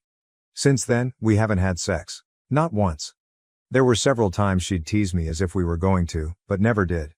It's been 8 long months now with no changes, and it'll be 10 months when we reach our wedding anniversary in September. Last weekend, we were on a road trip listening to the Two Hot Takes podcast. There was a story about a husband with a dead bedroom for 3 years. My wife noticed I was getting depressed and put her hand on my shoulder. After the story, she assured me she loved me but needed time to recover from her PTSD. I was frustrated as I know our bedroom has been dead for way longer than that. I had brought up wanting us to go to counseling, but she almost immediately changed the subject. A few days later, I brought up our wedding anniversary. I was hoping that we'd possibly be able to have sex if she consented to it. My thought was us staying in a hotel room with just the two of us. She just says, "Maybe, but we have our daughter now." I asked about having one of our mothers babysit for a weekend. She said no, that's too long to be without her. I asked about a night. She said no, she doesn't want to sleep without her in the room yet. We have before, but we were in the house and one of our mothers had her with them. I then asked if we'd just have a few hours by ourselves in the evening, when we leave to go back home to our daughter and we'd just have a few hours in a hotel. She again said no. I replied, "I just want to be able to be intimate with you again. I miss you so much and I want to be close to you. I'm here for you and I know you're going through a lot and have PTSD, but I'm trying my best to try and make this work." My wife just replies, "I know." Then she will either walk away or change the subject. We've had a multitude of the same conversations in different ways for a couple of years. Every time we're sitting down alone and having a serious conversation. My wife acknowledges my feelings but rejects my suggestions and doesn't offer alternatives. She always says one of the following. "I'm working on it," but never gives me an update as to what she's doing. "I don't want to have sex with anyone right now." Which gives me chills because she says, "With anyone." I know, and you keep bringing it up, while trying to be polite, but sounds upset. The years of rejection are starting to get to me harder than the past 4 years. I have no intention of ever leaving my wife as I love her so much and she's my person. Sex is something that has proven to help both of our mental health when regulated, but now, I'm not sure if things will ever be like they used to be or even close. Am I the asshole to ask for just a few hours for us to be alone to at least try to have sex on our anniversary? AITA has no consensus bot. OOP received mixed reactions. Relevant comments. Comment 1, NTA. I will ask, is the resentment you are feeling right now greater than your love for her? Honestly, with how long it's been dead, anything she says is going to be an excuse. She has so many chances to fix it but she doesn't want to. But of course it'll get thrown back onto you. Wait until you hear "if only you did this or this." OOP, I wouldn't say it's resentment. I'd say I feel distant from her just only sexually. My love for her is way above it though. The intimacy would strengthen our relationship though, and life as parents would be way less stressful. Comment 2. Honestly, I don't know what to say. Yuri obviously not the AH, and you know it too, but really this is something she genuinely needs to properly focus on and get it checked out. This can't just be PTSD because like you mentioned this has been happening from way before. She's slowly killing you from the inside and you both are too blind to see it. Emo, you want to stay with her cause you love her. And I completely get it and praise you for it, but come on, you need to love yourself too. Just reading this I can sense how depleted your self-esteem is. That can't be good. I've had issues with self-esteem since high school. I'm also autistic. Things that make one person sad I feel devastated. Things that make someone happy makes me overly excited. In the past, I'd masturbate, or work out to let off steam. Sex with her outmatches anything that's ever helped with my depression and anxiety. It's even helped with my OCD. Since I've been without it for so long, now I'm just more on edge. When it comes to confronting people, it's very hard for me. So when my wife and I would have these conversations, it took a lot for me to get to that point where I could talk about it comfortably. Getting rejected afterwards just puts me back down. Update. I was shocked when I woke up this morning to so many comments. It feels great to be a part of a community with so many people. Thank you to everyone helping me through this. I have a legit update to my story and I want to answer some questions as well. The first is actually about the first complication that happened when we were dating for about 6 months. I did some digging at my old messages and remembered she had gotten a cut inside of her from my fingernail. We didn't notice it until we were having sex and it wasn't big enough to where it needed stitches. The medications were to prevent infection. Coincidentally, when she got the medications to prevent infection, my wife changed all her medications. They were starting to clash with each other, making her either have nausea, headaches, stomach pain, or she'd feel sadder than usual. Her psychiatrist helped her with her ADHD and depression medications while her OB helped with her birth control. The mix of the three caused the symptoms, not the sex altercation. There were a few unfortunate times where I accidentally cut her again, but they all went away on their own and were very, very tiny. My wife told me it's fine and she's content to keep going. With my eczema, I've had an issue with being very itchy pretty much my whole life. This made my fingernails over time super sharp. I have to cut them frequently just to not accidentally cut myself. My nails chip every now and then, which also doesn't help. My wife has been very loving and understanding with this issue for me and has never judged me for it. Later on, the surgery she had was a small mass. At first we thought it was cancer, but it was tissue. We got it out and the recovery period was 3 weeks. My wife initiated sex the second that ended. This was all before her back surgery. Nothing else alarming or concerning after that, and no surgeries on the inside again. Now to her back surgery. She had surgery at L5-S1, spinal fusion. This causes chronic pains that come back if she does too much lifting or outserts herself. I helped her through the entire process from when her back started hurting, her surgery, and after. It was the first time she was having surgery in a hospital where she needs to have anesthesia. She was very scared, but she brought it up to all her friends and family that she couldn't have done it without me. She was told she couldn't have sex for 6 weeks. Ironically, she kept asking for sex and I had to tell her no. The doctor was very persistent in telling us not to as it could mess with the spinal fusion. So I had to keep saying that. The second it was 6 weeks, she jumped on top of me. My wife had to change her medications a couple of times after this over a couple of years. She had told me she's trying to fix 3 things: being able to focus, having a higher sex drive, and being less depressed. There were ups and downs, and sometimes our bedroom was dead for months while others not. Nothing was consistent, which neither of us liked. Getting updates didn't always happen, but she'd express that she wants to have sex, but has no drive.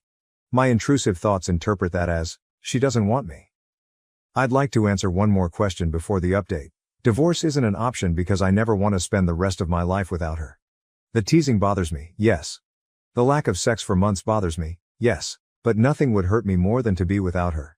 I take her out to dinner, I help whenever I can around the house, I'm always there for her and my daughter, and we cuddle at least 5 times a day if not more. When it comes to sex, it does make this huge positive impact on our life and in our marriage. I will do whatever it takes to be with my wife and daughter for the rest of my life. Now, on to the update. I was working from home and I came to sit with my wife and I picked up our daughter and sat on the couch. At first, my wife asked what I wanted for dinner. I was asking about what food we had and she said she wasn't sure, so I checked. It dawned on me, the Trouble in Paradise? THT episode. Be spontaneous. I told my wife, I'm going to take you out. I'd like to go on a date with you.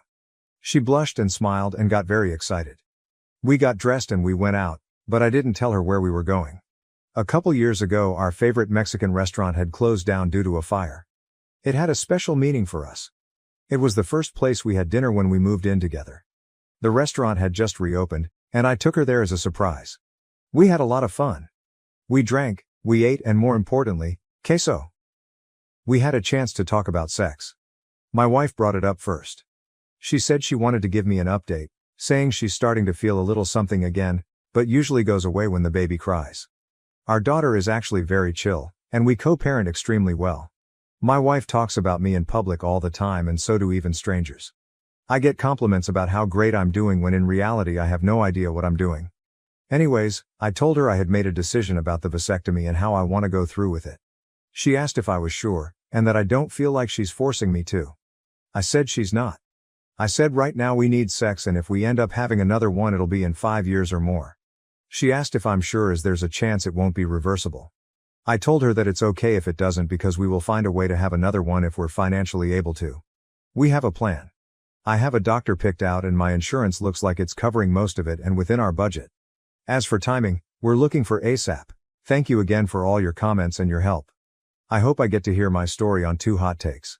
If I get messaged during their recording session, I'll reply back to their DMs if I'm available.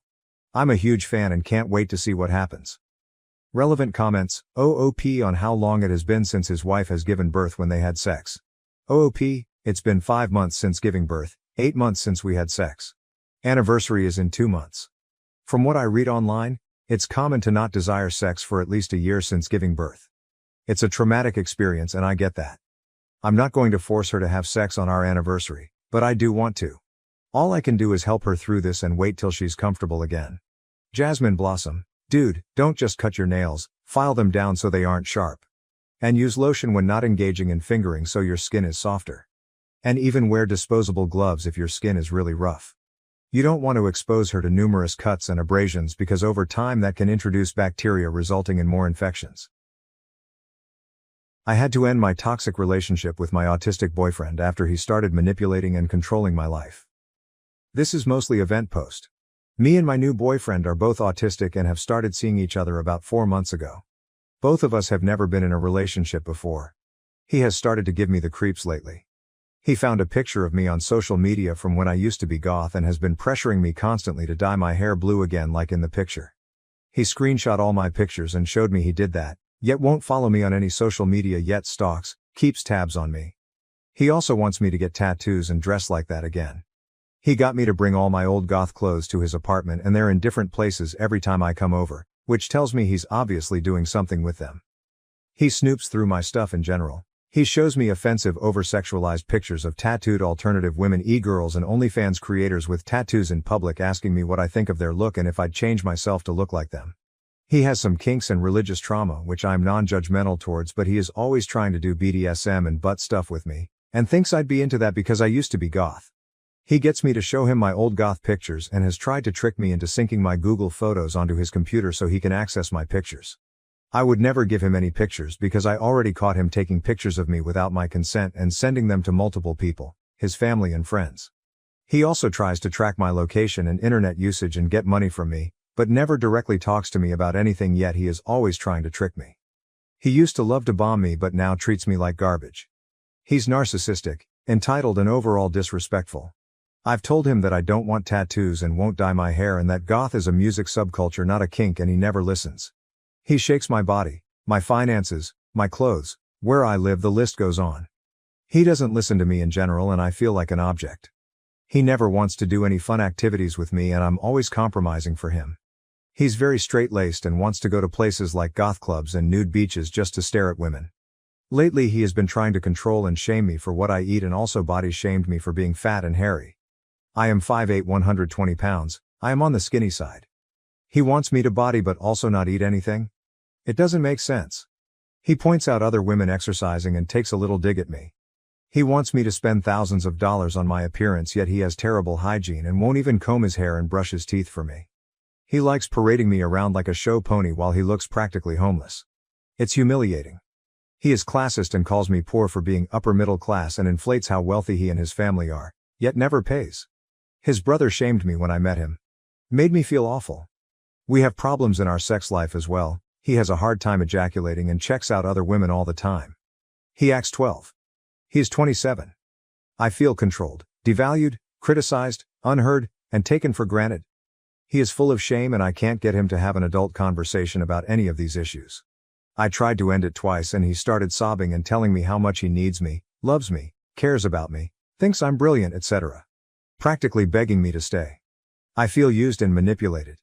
He's an awful, reprehensible person. Update.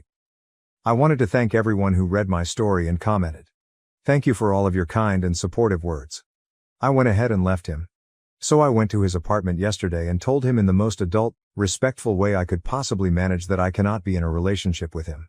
I told him I wasn't being respected and that he was crossing my boundaries, that he was trying to change me, pick on me, and was generally cruel to me. I pretty much told him everything he was doing wrong except for the control/tracking/exploitation stuff because I didn't want to get into that for the sake of my safety. And by the end of our 2.5-hour conversation I was heading into shutdown territory, so I had to leave. I'm pretty sure he filmed the interaction. He has a camera in his room and I thought I saw it turn on. Really nothing to see other than me gently informing him I will not tolerate such disrespect, and that I thought he was trying to change me and didn't desire me, etc. He denied all negative allegations and cried the entire time and was trying to guilt me into staying, as expected. Of course he still thought I was useful to him. To his credit, he didn't get angry. I am still concerned for my safety and privacy. I am worried he will dox me or commit some kind of cyber crime.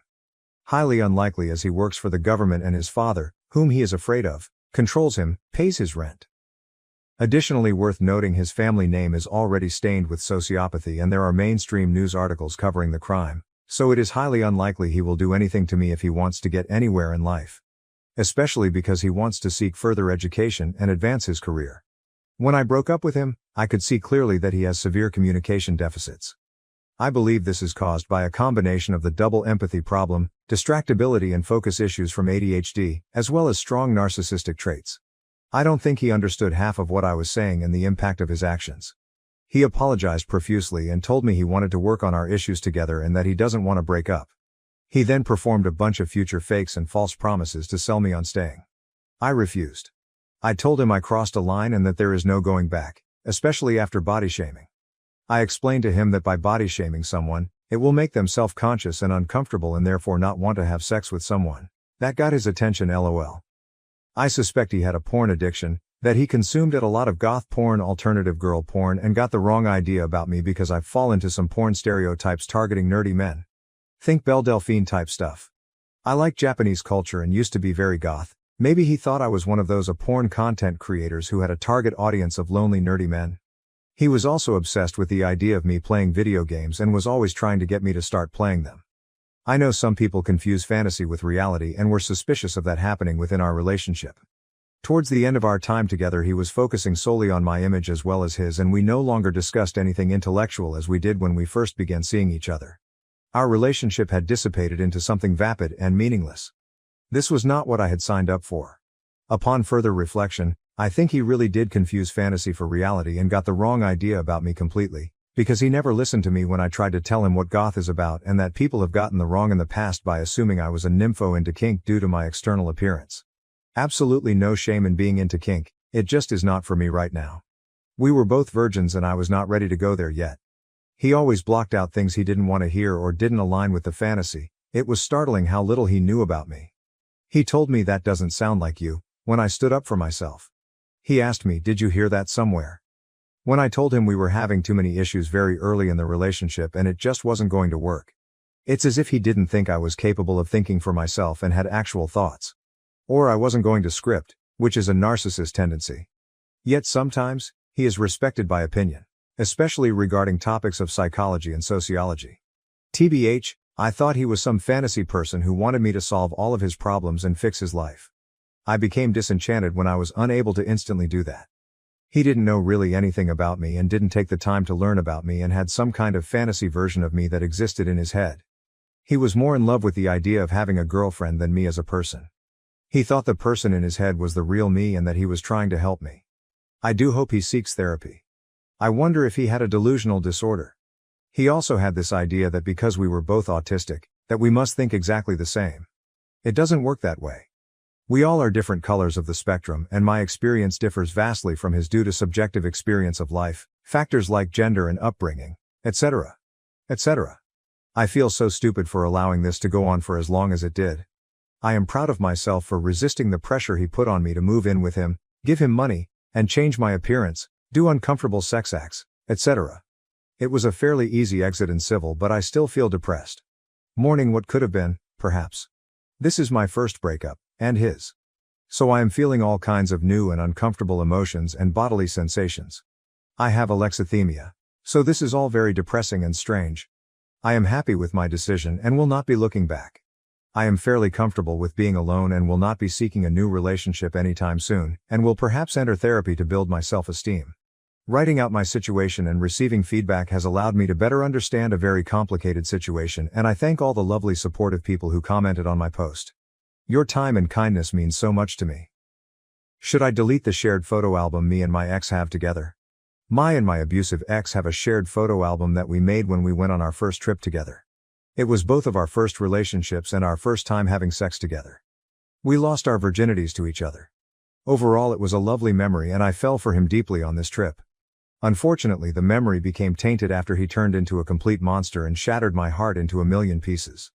He's a very dangerous individual, high in dark triad traits, and I know it'd be foolish to keep him tied to me in any way, shape, or form.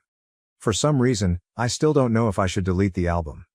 I broke up with him 6 weeks ago and have him blocked and deleted, his fake spy accounts too, on all platforms except Google, and deleting the album and blocking him on Google would be the last thing to do in order to completely scrub him from the surface of my existence. Despite the vile person he revealed himself to be, I am sentimental and romantic and am hanging on to the positive aspects of our time together and everything I learned about myself. What should I do? OOP commented on a different post 1 month later from the post. What differences have you noticed in your body? Appearance, good or bad?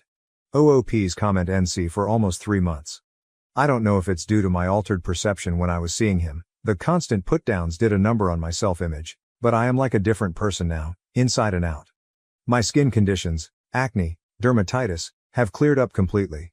My hair looks thicker and has a nice sheen to it, my face is less gaunt and has a vibrancy to it that wasn't there before. Teeth are whiter from less coffee. I could barely sleep when I was with him, so I over-caffeinated. I'm the same weight but my fitness has improved. My chronic muscle pain and headaches went away. These people are parasites that suck the life out of their hosts. No longer a shriveled up shell of myself. There's nowhere to go but up once you leave them and go NC. My fiancée revealed she's bisexual after a solo wedding trip and now everything's falling apart. Original post August 10, 2024. Betty, 27F, and I, 30M, got engaged in January after dating for a couple of years. Our plan was to get married next year when we had saved enough money for the wedding. Shortly after getting engaged, we moved in together at the end of January. In May, Betty was a bridesmaid for one of her friends. I was unable to attend due to my job and the fact it was a 5-day trip. Betty had a great time reconnecting with some of her old friends, but a couple of weeks after she got back she became moody and withdrawn. I was relieved when she made an appointment with a therapist since she hadn't opened up to me about what was troubling her. After about 5 or 6 sessions, she sat me down one Saturday morning so we could talk. Betty had been raised in a very conservative household and had to suppress her desires until she moved out to go to college. Even then, certain ideas she denied and refused to embrace. At the wedding, she was introduced to the wife of one of her girlfriends from college and it triggered a lot of repressed desires over the days they all hung out before the wedding. She told me she felt romantic and sexual attraction to women as well as men and realized she was bisexual. I told her I was happy she finally felt safe in sharing this with me and it didn't change how I felt about her. It was a very emotional moment. She asked me how I felt about her exploring her sexuality now that it was out in the open. I said I was open to exploring it with her and possibly having a threesome with another woman to let her have that experience. She wanted a one-on-one experience with another woman and felt she couldn't do that with me. I told her that sounded more like an affair and something I wasn't comfortable with. I asked her if she wanted to cancel the wedding and maybe separate while she figured out what she wanted to do. She was adamant that was not what she wanted and she was still very much in love with me and still wanted to get married, but she felt like she had to explore these feelings she was embracing before we settled down together. I asked her if she had done anything inappropriate at the wedding and cheated on me. I asked if she had someone in mind or had been talking to someone since she came back. She admitted to dancing with a girl at the reception and they kissed at the end of the night, but nothing else happened. But she denied talking to anyone or pre-planning anything. She knew this was a lot to throw on my plate all at once and she didn't expect an answer right away. She just asked that I keep an open mind and keep talking about it. I couldn't promise anything, but I agreed to do some research and talk to a workmate that has an open marriage to see how they cope. I did warn her if I found out she lied or was doing anything behind my back there would be no second chances and I would leave. My workmate has been super helpful and open about their relationship. My brother got me into a support group that has helped me come to terms with our relationship changes. I'm burning my way through my second book and sat Betty down Thursday night to check in and talk about moving forward. I found a couples therapist. I gave her the book I had finished, and I told her we should postpone the wedding for 6 months and then decide if that's the path we are still on. I was on a roll when she stopped me and asked me if I was planning on dating other people. Like that never occurred to her that I would be dating as well. She kind of shut down after that, barely giving one-word answers when I would ask her something. I think the longest sentence I got was "I just don't know." She has been like that for 24 hours now, like she is lost in a fog. I'm just bracing myself for the inevitable flood of emotions. I would have thought she would be happy that I was considering opening our relationship. Add-in. My brother came out as gay when I was 16 and my parents were very supportive, so I grew up in a very different household than my girlfriend. Apology. The second half of my post was written much later than the first half, and after a few drinks. Rereading it made it clear I should have waited till this morning before posting it. Sorry. Update. Saturday night her fog lifted and things got pretty heated. She said that the open relationship was my way of punishing her and being vindictive by dating other women. She was just asking for some grace to explore her feelings. I replied that she showed almost no remorse for cheating on me and instead expected an open-ended hall pass to do so again. I told her our friends had told me she asked them not to say anything about what happened at the wedding, so I would probably never know the full truth and just had to accept it was worse than she admitted to. I asked if she thought it was fair to go have sex with other people while I waited by the door like some lovesick puppy who was expected just to wag his tail when she decided to come home and show me some attention. It devolved after that and some hurtful things were said by us both. I finally gave her 3 options if she wanted to move forward. Monogamy, postpone the wedding and go to couples counseling. No experimenting. When we get to a good place, then go ahead with the wedding with a prenup to protect me if she changes her mind and/or cheats again. Open relationship. We can both date who we want and she can figure out her sexuality on her own terms. In a year or so we can see if marriage still seems like a good option if we are still together. Full separation. She moves out and we can each be free to live our lives as we see fit. If when she decides she wants monogamy with me if I haven't moved on, then we can try option #1. But it would be a new beginning, not just picking up where we left off. She decided she needed some space to think things out and is going to stay with friends for a couple of days. I told her before she left that if she accidentally cheated while she was gone to not come back except to pick up the rest of her things. This morning I got a text from her, "I'm so sorry." She didn't answer when I asked her what she meant and my call went to voicemail. I'm not going to reach out to her again and I will wait to let her contact me when she is ready. Relevant comments. Comment 1. Looks like your partner has been a bit self-centered about this. Good idea to take your time regarding your engagement. The death of exclusivity, even as a hypothetical, can be a pretty destabilizing thing for an established mono relationship. Keep talking. You seem to be handling this very well, somewhat better than her I think. OP. I tried to handle this respectfully, but it seems fair to her as an open pass for her but not for me. I'm expected to support her while she has sex and possibly develop feelings for someone else and just smile and nod. And then she got upset when I had to remind her she was the one that cheated. I just finished printing out cards to send to everyone. We sent the save the date notices to advise them we are canceling the wedding. Not sure how I'm going to respond when they start asking why. The cards I'm sending out just have due to new circumstances on them. Comment 2. If the person asking is part of the group who withheld information from you, consider telling them the truth, that your fiancé cheated on you and her friends colluded to keep it from you. Consider telling that friend what you think of them for not having your back at such an important moment. OP. I had that conversation with the friend who confirmed what Betty had told me. When I questioned him later, he said Betty had made them promise not to tell me on the trip back home. He and his wife and one of the other bridesmaids were the only ones that saw them kissing. He also told me who the other woman was. She lives in a different state. Update August 18, 2024. Previously my fiancée announced she was bisexual and had made out with a woman at her friend's wedding. On Wednesday, Betty went to her previously scheduled appointment with her therapist and told her what happened between us. Not sure what all was said, but she called me on the way to her friend's house apologizing for some of the things she said and wanted to come home and talk things out. I told her to stay at her friend's house tonight and think about what she wanted, and she could come home Thursday and we could sit down and work things out. On Thursday we met at the house and talked over dinner. We both apologized for getting heated and saying some unfair things to each other. After talking to her therapist and having several conversations with her best friend over the last few days, she has decided not to explore her bisexual urges. The idea of a truly open relationship where I was free to sleep with other people terrified her, and getting married was more important than chasing the rainbow.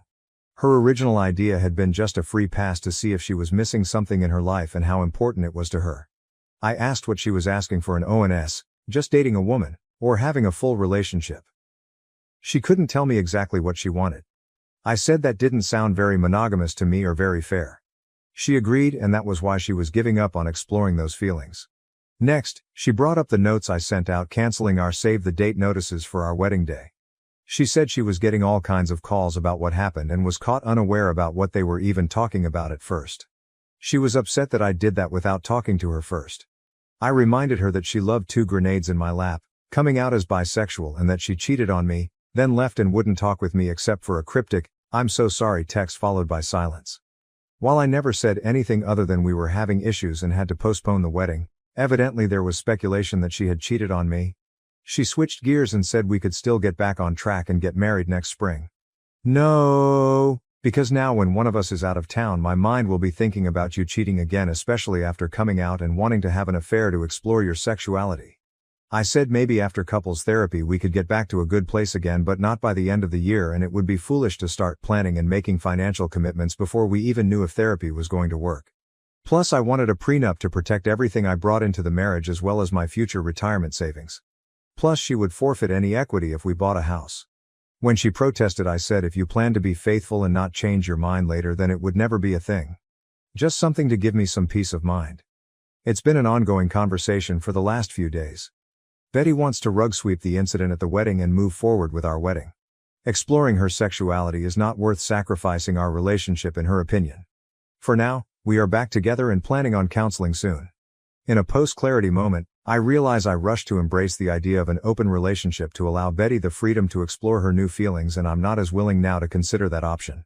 I think separation is the better option, breaking up if you will, till we both decide what direction our future lies and if it is with each other.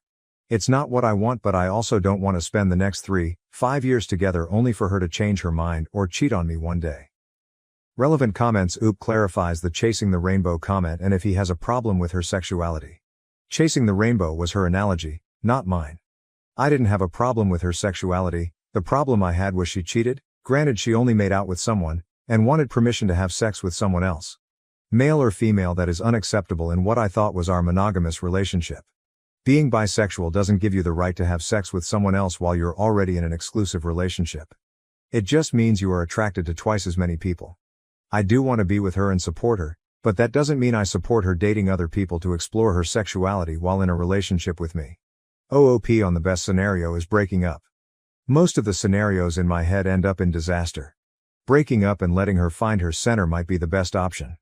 If in 3-6 months we both find we want to start over, then maybe it stands a better chance than us trying to just move forward the way we are now. But in 3-6 months I think I will have moved on to something less complicated. The fact that she thought I wouldn't be enough and had to go experience something different to fulfill herself could be a deal breaker for me. Final comment from OOP: we have counseling scheduled to see what is best for us. Until we firmly resolve this issue, we won't be getting married. I don't want to have to deal with cheating or her wanting to open the marriage years down the line and then possibly getting divorced.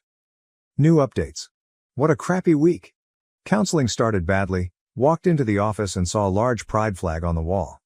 Our therapist was very biased towards my girlfriend's predicament. Glossed right over the cheating and into how I needed to better support Betty's awakening and support her journey to blah blah blah. Betty is the one who's confused and I'm not giving her a safe place to explore who she is. Nothing about my feelings or needs was addressed. To make matters worse, when the therapist was piling on me, I looked to Betty to stand up or say something positive for me and I got nothing. That part hurt me the most and I pretty much shut down for the remainder of the session. Toward the end, the therapist did try to engage with me because you could tell she knew had completely lost me. On the drive home, Betty tried to talk to me and I gave her the 3 answers I kept repeating to the therapist: sure, nope, and maybe. This was the therapist her individual therapist recommended us to.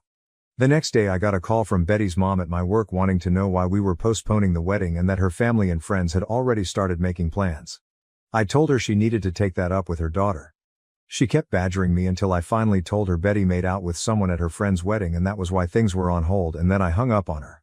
Less than an hour later I got a call from Betty demanding to know what I told her mom. I said you kissed someone at a wedding and we were trying to work through it and that I didn't mention Betty coming out to me. I told her she needed to sit her mom down and tell her the whole truth, but I'm not going to hold my breath. So I get this text from her mom telling me I need to suck it up and move past this and that I might even be at fault for not going to the wedding with her. Huge text giving me what for and trying to tell me what I need to do. I showed the text to Betty when she got home from work and said she needed to do something about her mom or I would enlighten her with the full story of all our problems the next time she tried to tear me a new one. Betty said she would handle her mom and made me promise to give her some time to tell her mom everything. Also this week Betty has gotten very protective of her phone, Yeah, major red flag. I went to charge my phone and unplugged hers to plug mine in, and she almost flew across the room to practically snatch her phone out of my hand. I was able to sneak a look at her phone later while she was asleep, only to find she had changed her access code, something which she hadn't done since we had been together. I went online and looked at our phone bill, and there were many lengthy calls to a Colorado area code, which I have found out is where the girl she kissed was from. I am just mentally exhausted at this point, the gaslighting, lying, and just feeling like I am treading water all the time. Lately, when we've been intimate, there is a lack of passion in her that was there before all this. I feel love-bombed without the feeling. Feels like just hollow words and empty gestures. Tomorrow we are going to a cookout at her parents' house. I am going to try and keep my cool and not say anything, crossing my fingers. But when we get back, I am telling Betty I'm done. I'll give her the choice of keeping the apartment or moving out. She will be free to explore and find what truly makes her happy, just won't be me. I came clean with my parents and a few friends about this whole mess. My tribe is ready to help support me and help with the move when I need them. Dad vetoed Mom's offer to move back home and said what I really needed was a new puppy, definitely too old to live with my retired parents. Feels weirdly peaceful now that I've made my mind up. To all of you who told me so, you were right, time to move on with my life. Relevant comments. Comment 1, I'd be tempted to leave a review on the therapist somewhere. Something short like, my fiancé cheated on me at a wedding and continues to call the person she cheated with, and this therapist told me I needed to support my fiancé's exploration of other people rather than addressing the betrayal. At the very least, I'd want to make sure the therapist knew this would be why we wouldn't be coming back. Therapists can't improve without knowing when they've fucked up. And I guarantee you this therapist fucked up. Anyone in your personal life you tell about the infidelity, I'd recommend clarifying that it wasn't just a one-time thing, and that she continued to call and have an emotional affair with the person. Sorry that your fiancé is literally actively having an emotional affair right this very moment, and the therapist you were sent to was the wrong choice. I wish you luck. OOP, I like your review, but I am unsure where I would post it. Our therapist definitely had an agenda, but if we don't show up for the next session, she already knows the reason. After browbeating me for most of the session, she realized I checked out and spent the last 10 and 15 minutes trying to get me to re-engage. She tried to shake my hand as I left, but I just silently got up and left her office. I haven't confronted Betty about the phone calls yet, but I plan to ask her about them tonight before I tell her we are done. My family and friends, who I told yesterday, knows about everything, including the calls. For now anyway, my stress levels are surprisingly low now that I know what I want to do. My sister will be at my house when we get back and plans to stay at least the night while I tell Betty my decision. Update 3. Betty and I returned early from a cookout at her parents' house. I had planned for my sister to be at our house when we got back as a witness, but had to wait a couple of hours for her to show up. I got us all in the living room and told Betty I couldn't do it anymore and was throwing in the towel. I said I had lost all trust in her and couldn't see a way forward, and that the best choice was to just go our separate ways. Betty couldn't understand what I was saying and that she had been honest since her confession about what happened at the wedding. I asked if she had been in contact with the girl she kissed at the wedding, and she denied it. I asked to see her phone and she refused, saying it would violate her privacy and the privacy of the people she had talked to. Fine, so who did you call with a 720 area code, and maybe I should call and see who answers? Doesn't really matter because it proves my point. I gave her a choice of moving out or staying, and I would move out. I also said I would give her what she had contributed to our savings account for the wedding. She tried to get my sister to leave or get me alone to talk, but I told her I had been advised to have a witness present just in case. She went from crying to being angry, and after an hour and a half, she finally had a calm conversation about everything. We talked until almost midnight. This morning Betty decided to move back to her parents temporarily, and the three of us packed up her things. While we waited for her dad and brother to come get her things, she tried to get me to go to a different counselor and give therapy another chance, but I said it was just a waste of time. I could never trust her again, and that was no way to live. Not much of an ending. Relevant comments. Comment 1. Bloody hell. It's so hard to believe that your wife continued to lie to you to the very end. Can I ask that once she calmed down and talked until almost midnight, did she ultimately tell you the truth and confess everything she's been doing since that kiss? If so, how on earth did she try to justify to you all the lies she's been telling you? Or at least tell you why she has lied to you all this time? OOP. Girlfriend, not wife. She never did come completely clean. I think she is holding on to hope that I will change my mind. She is confused and conflicted. If she told me the truth, then I think she is afraid I would leave her for sure. Her words were, "I only hid things to protect your feelings."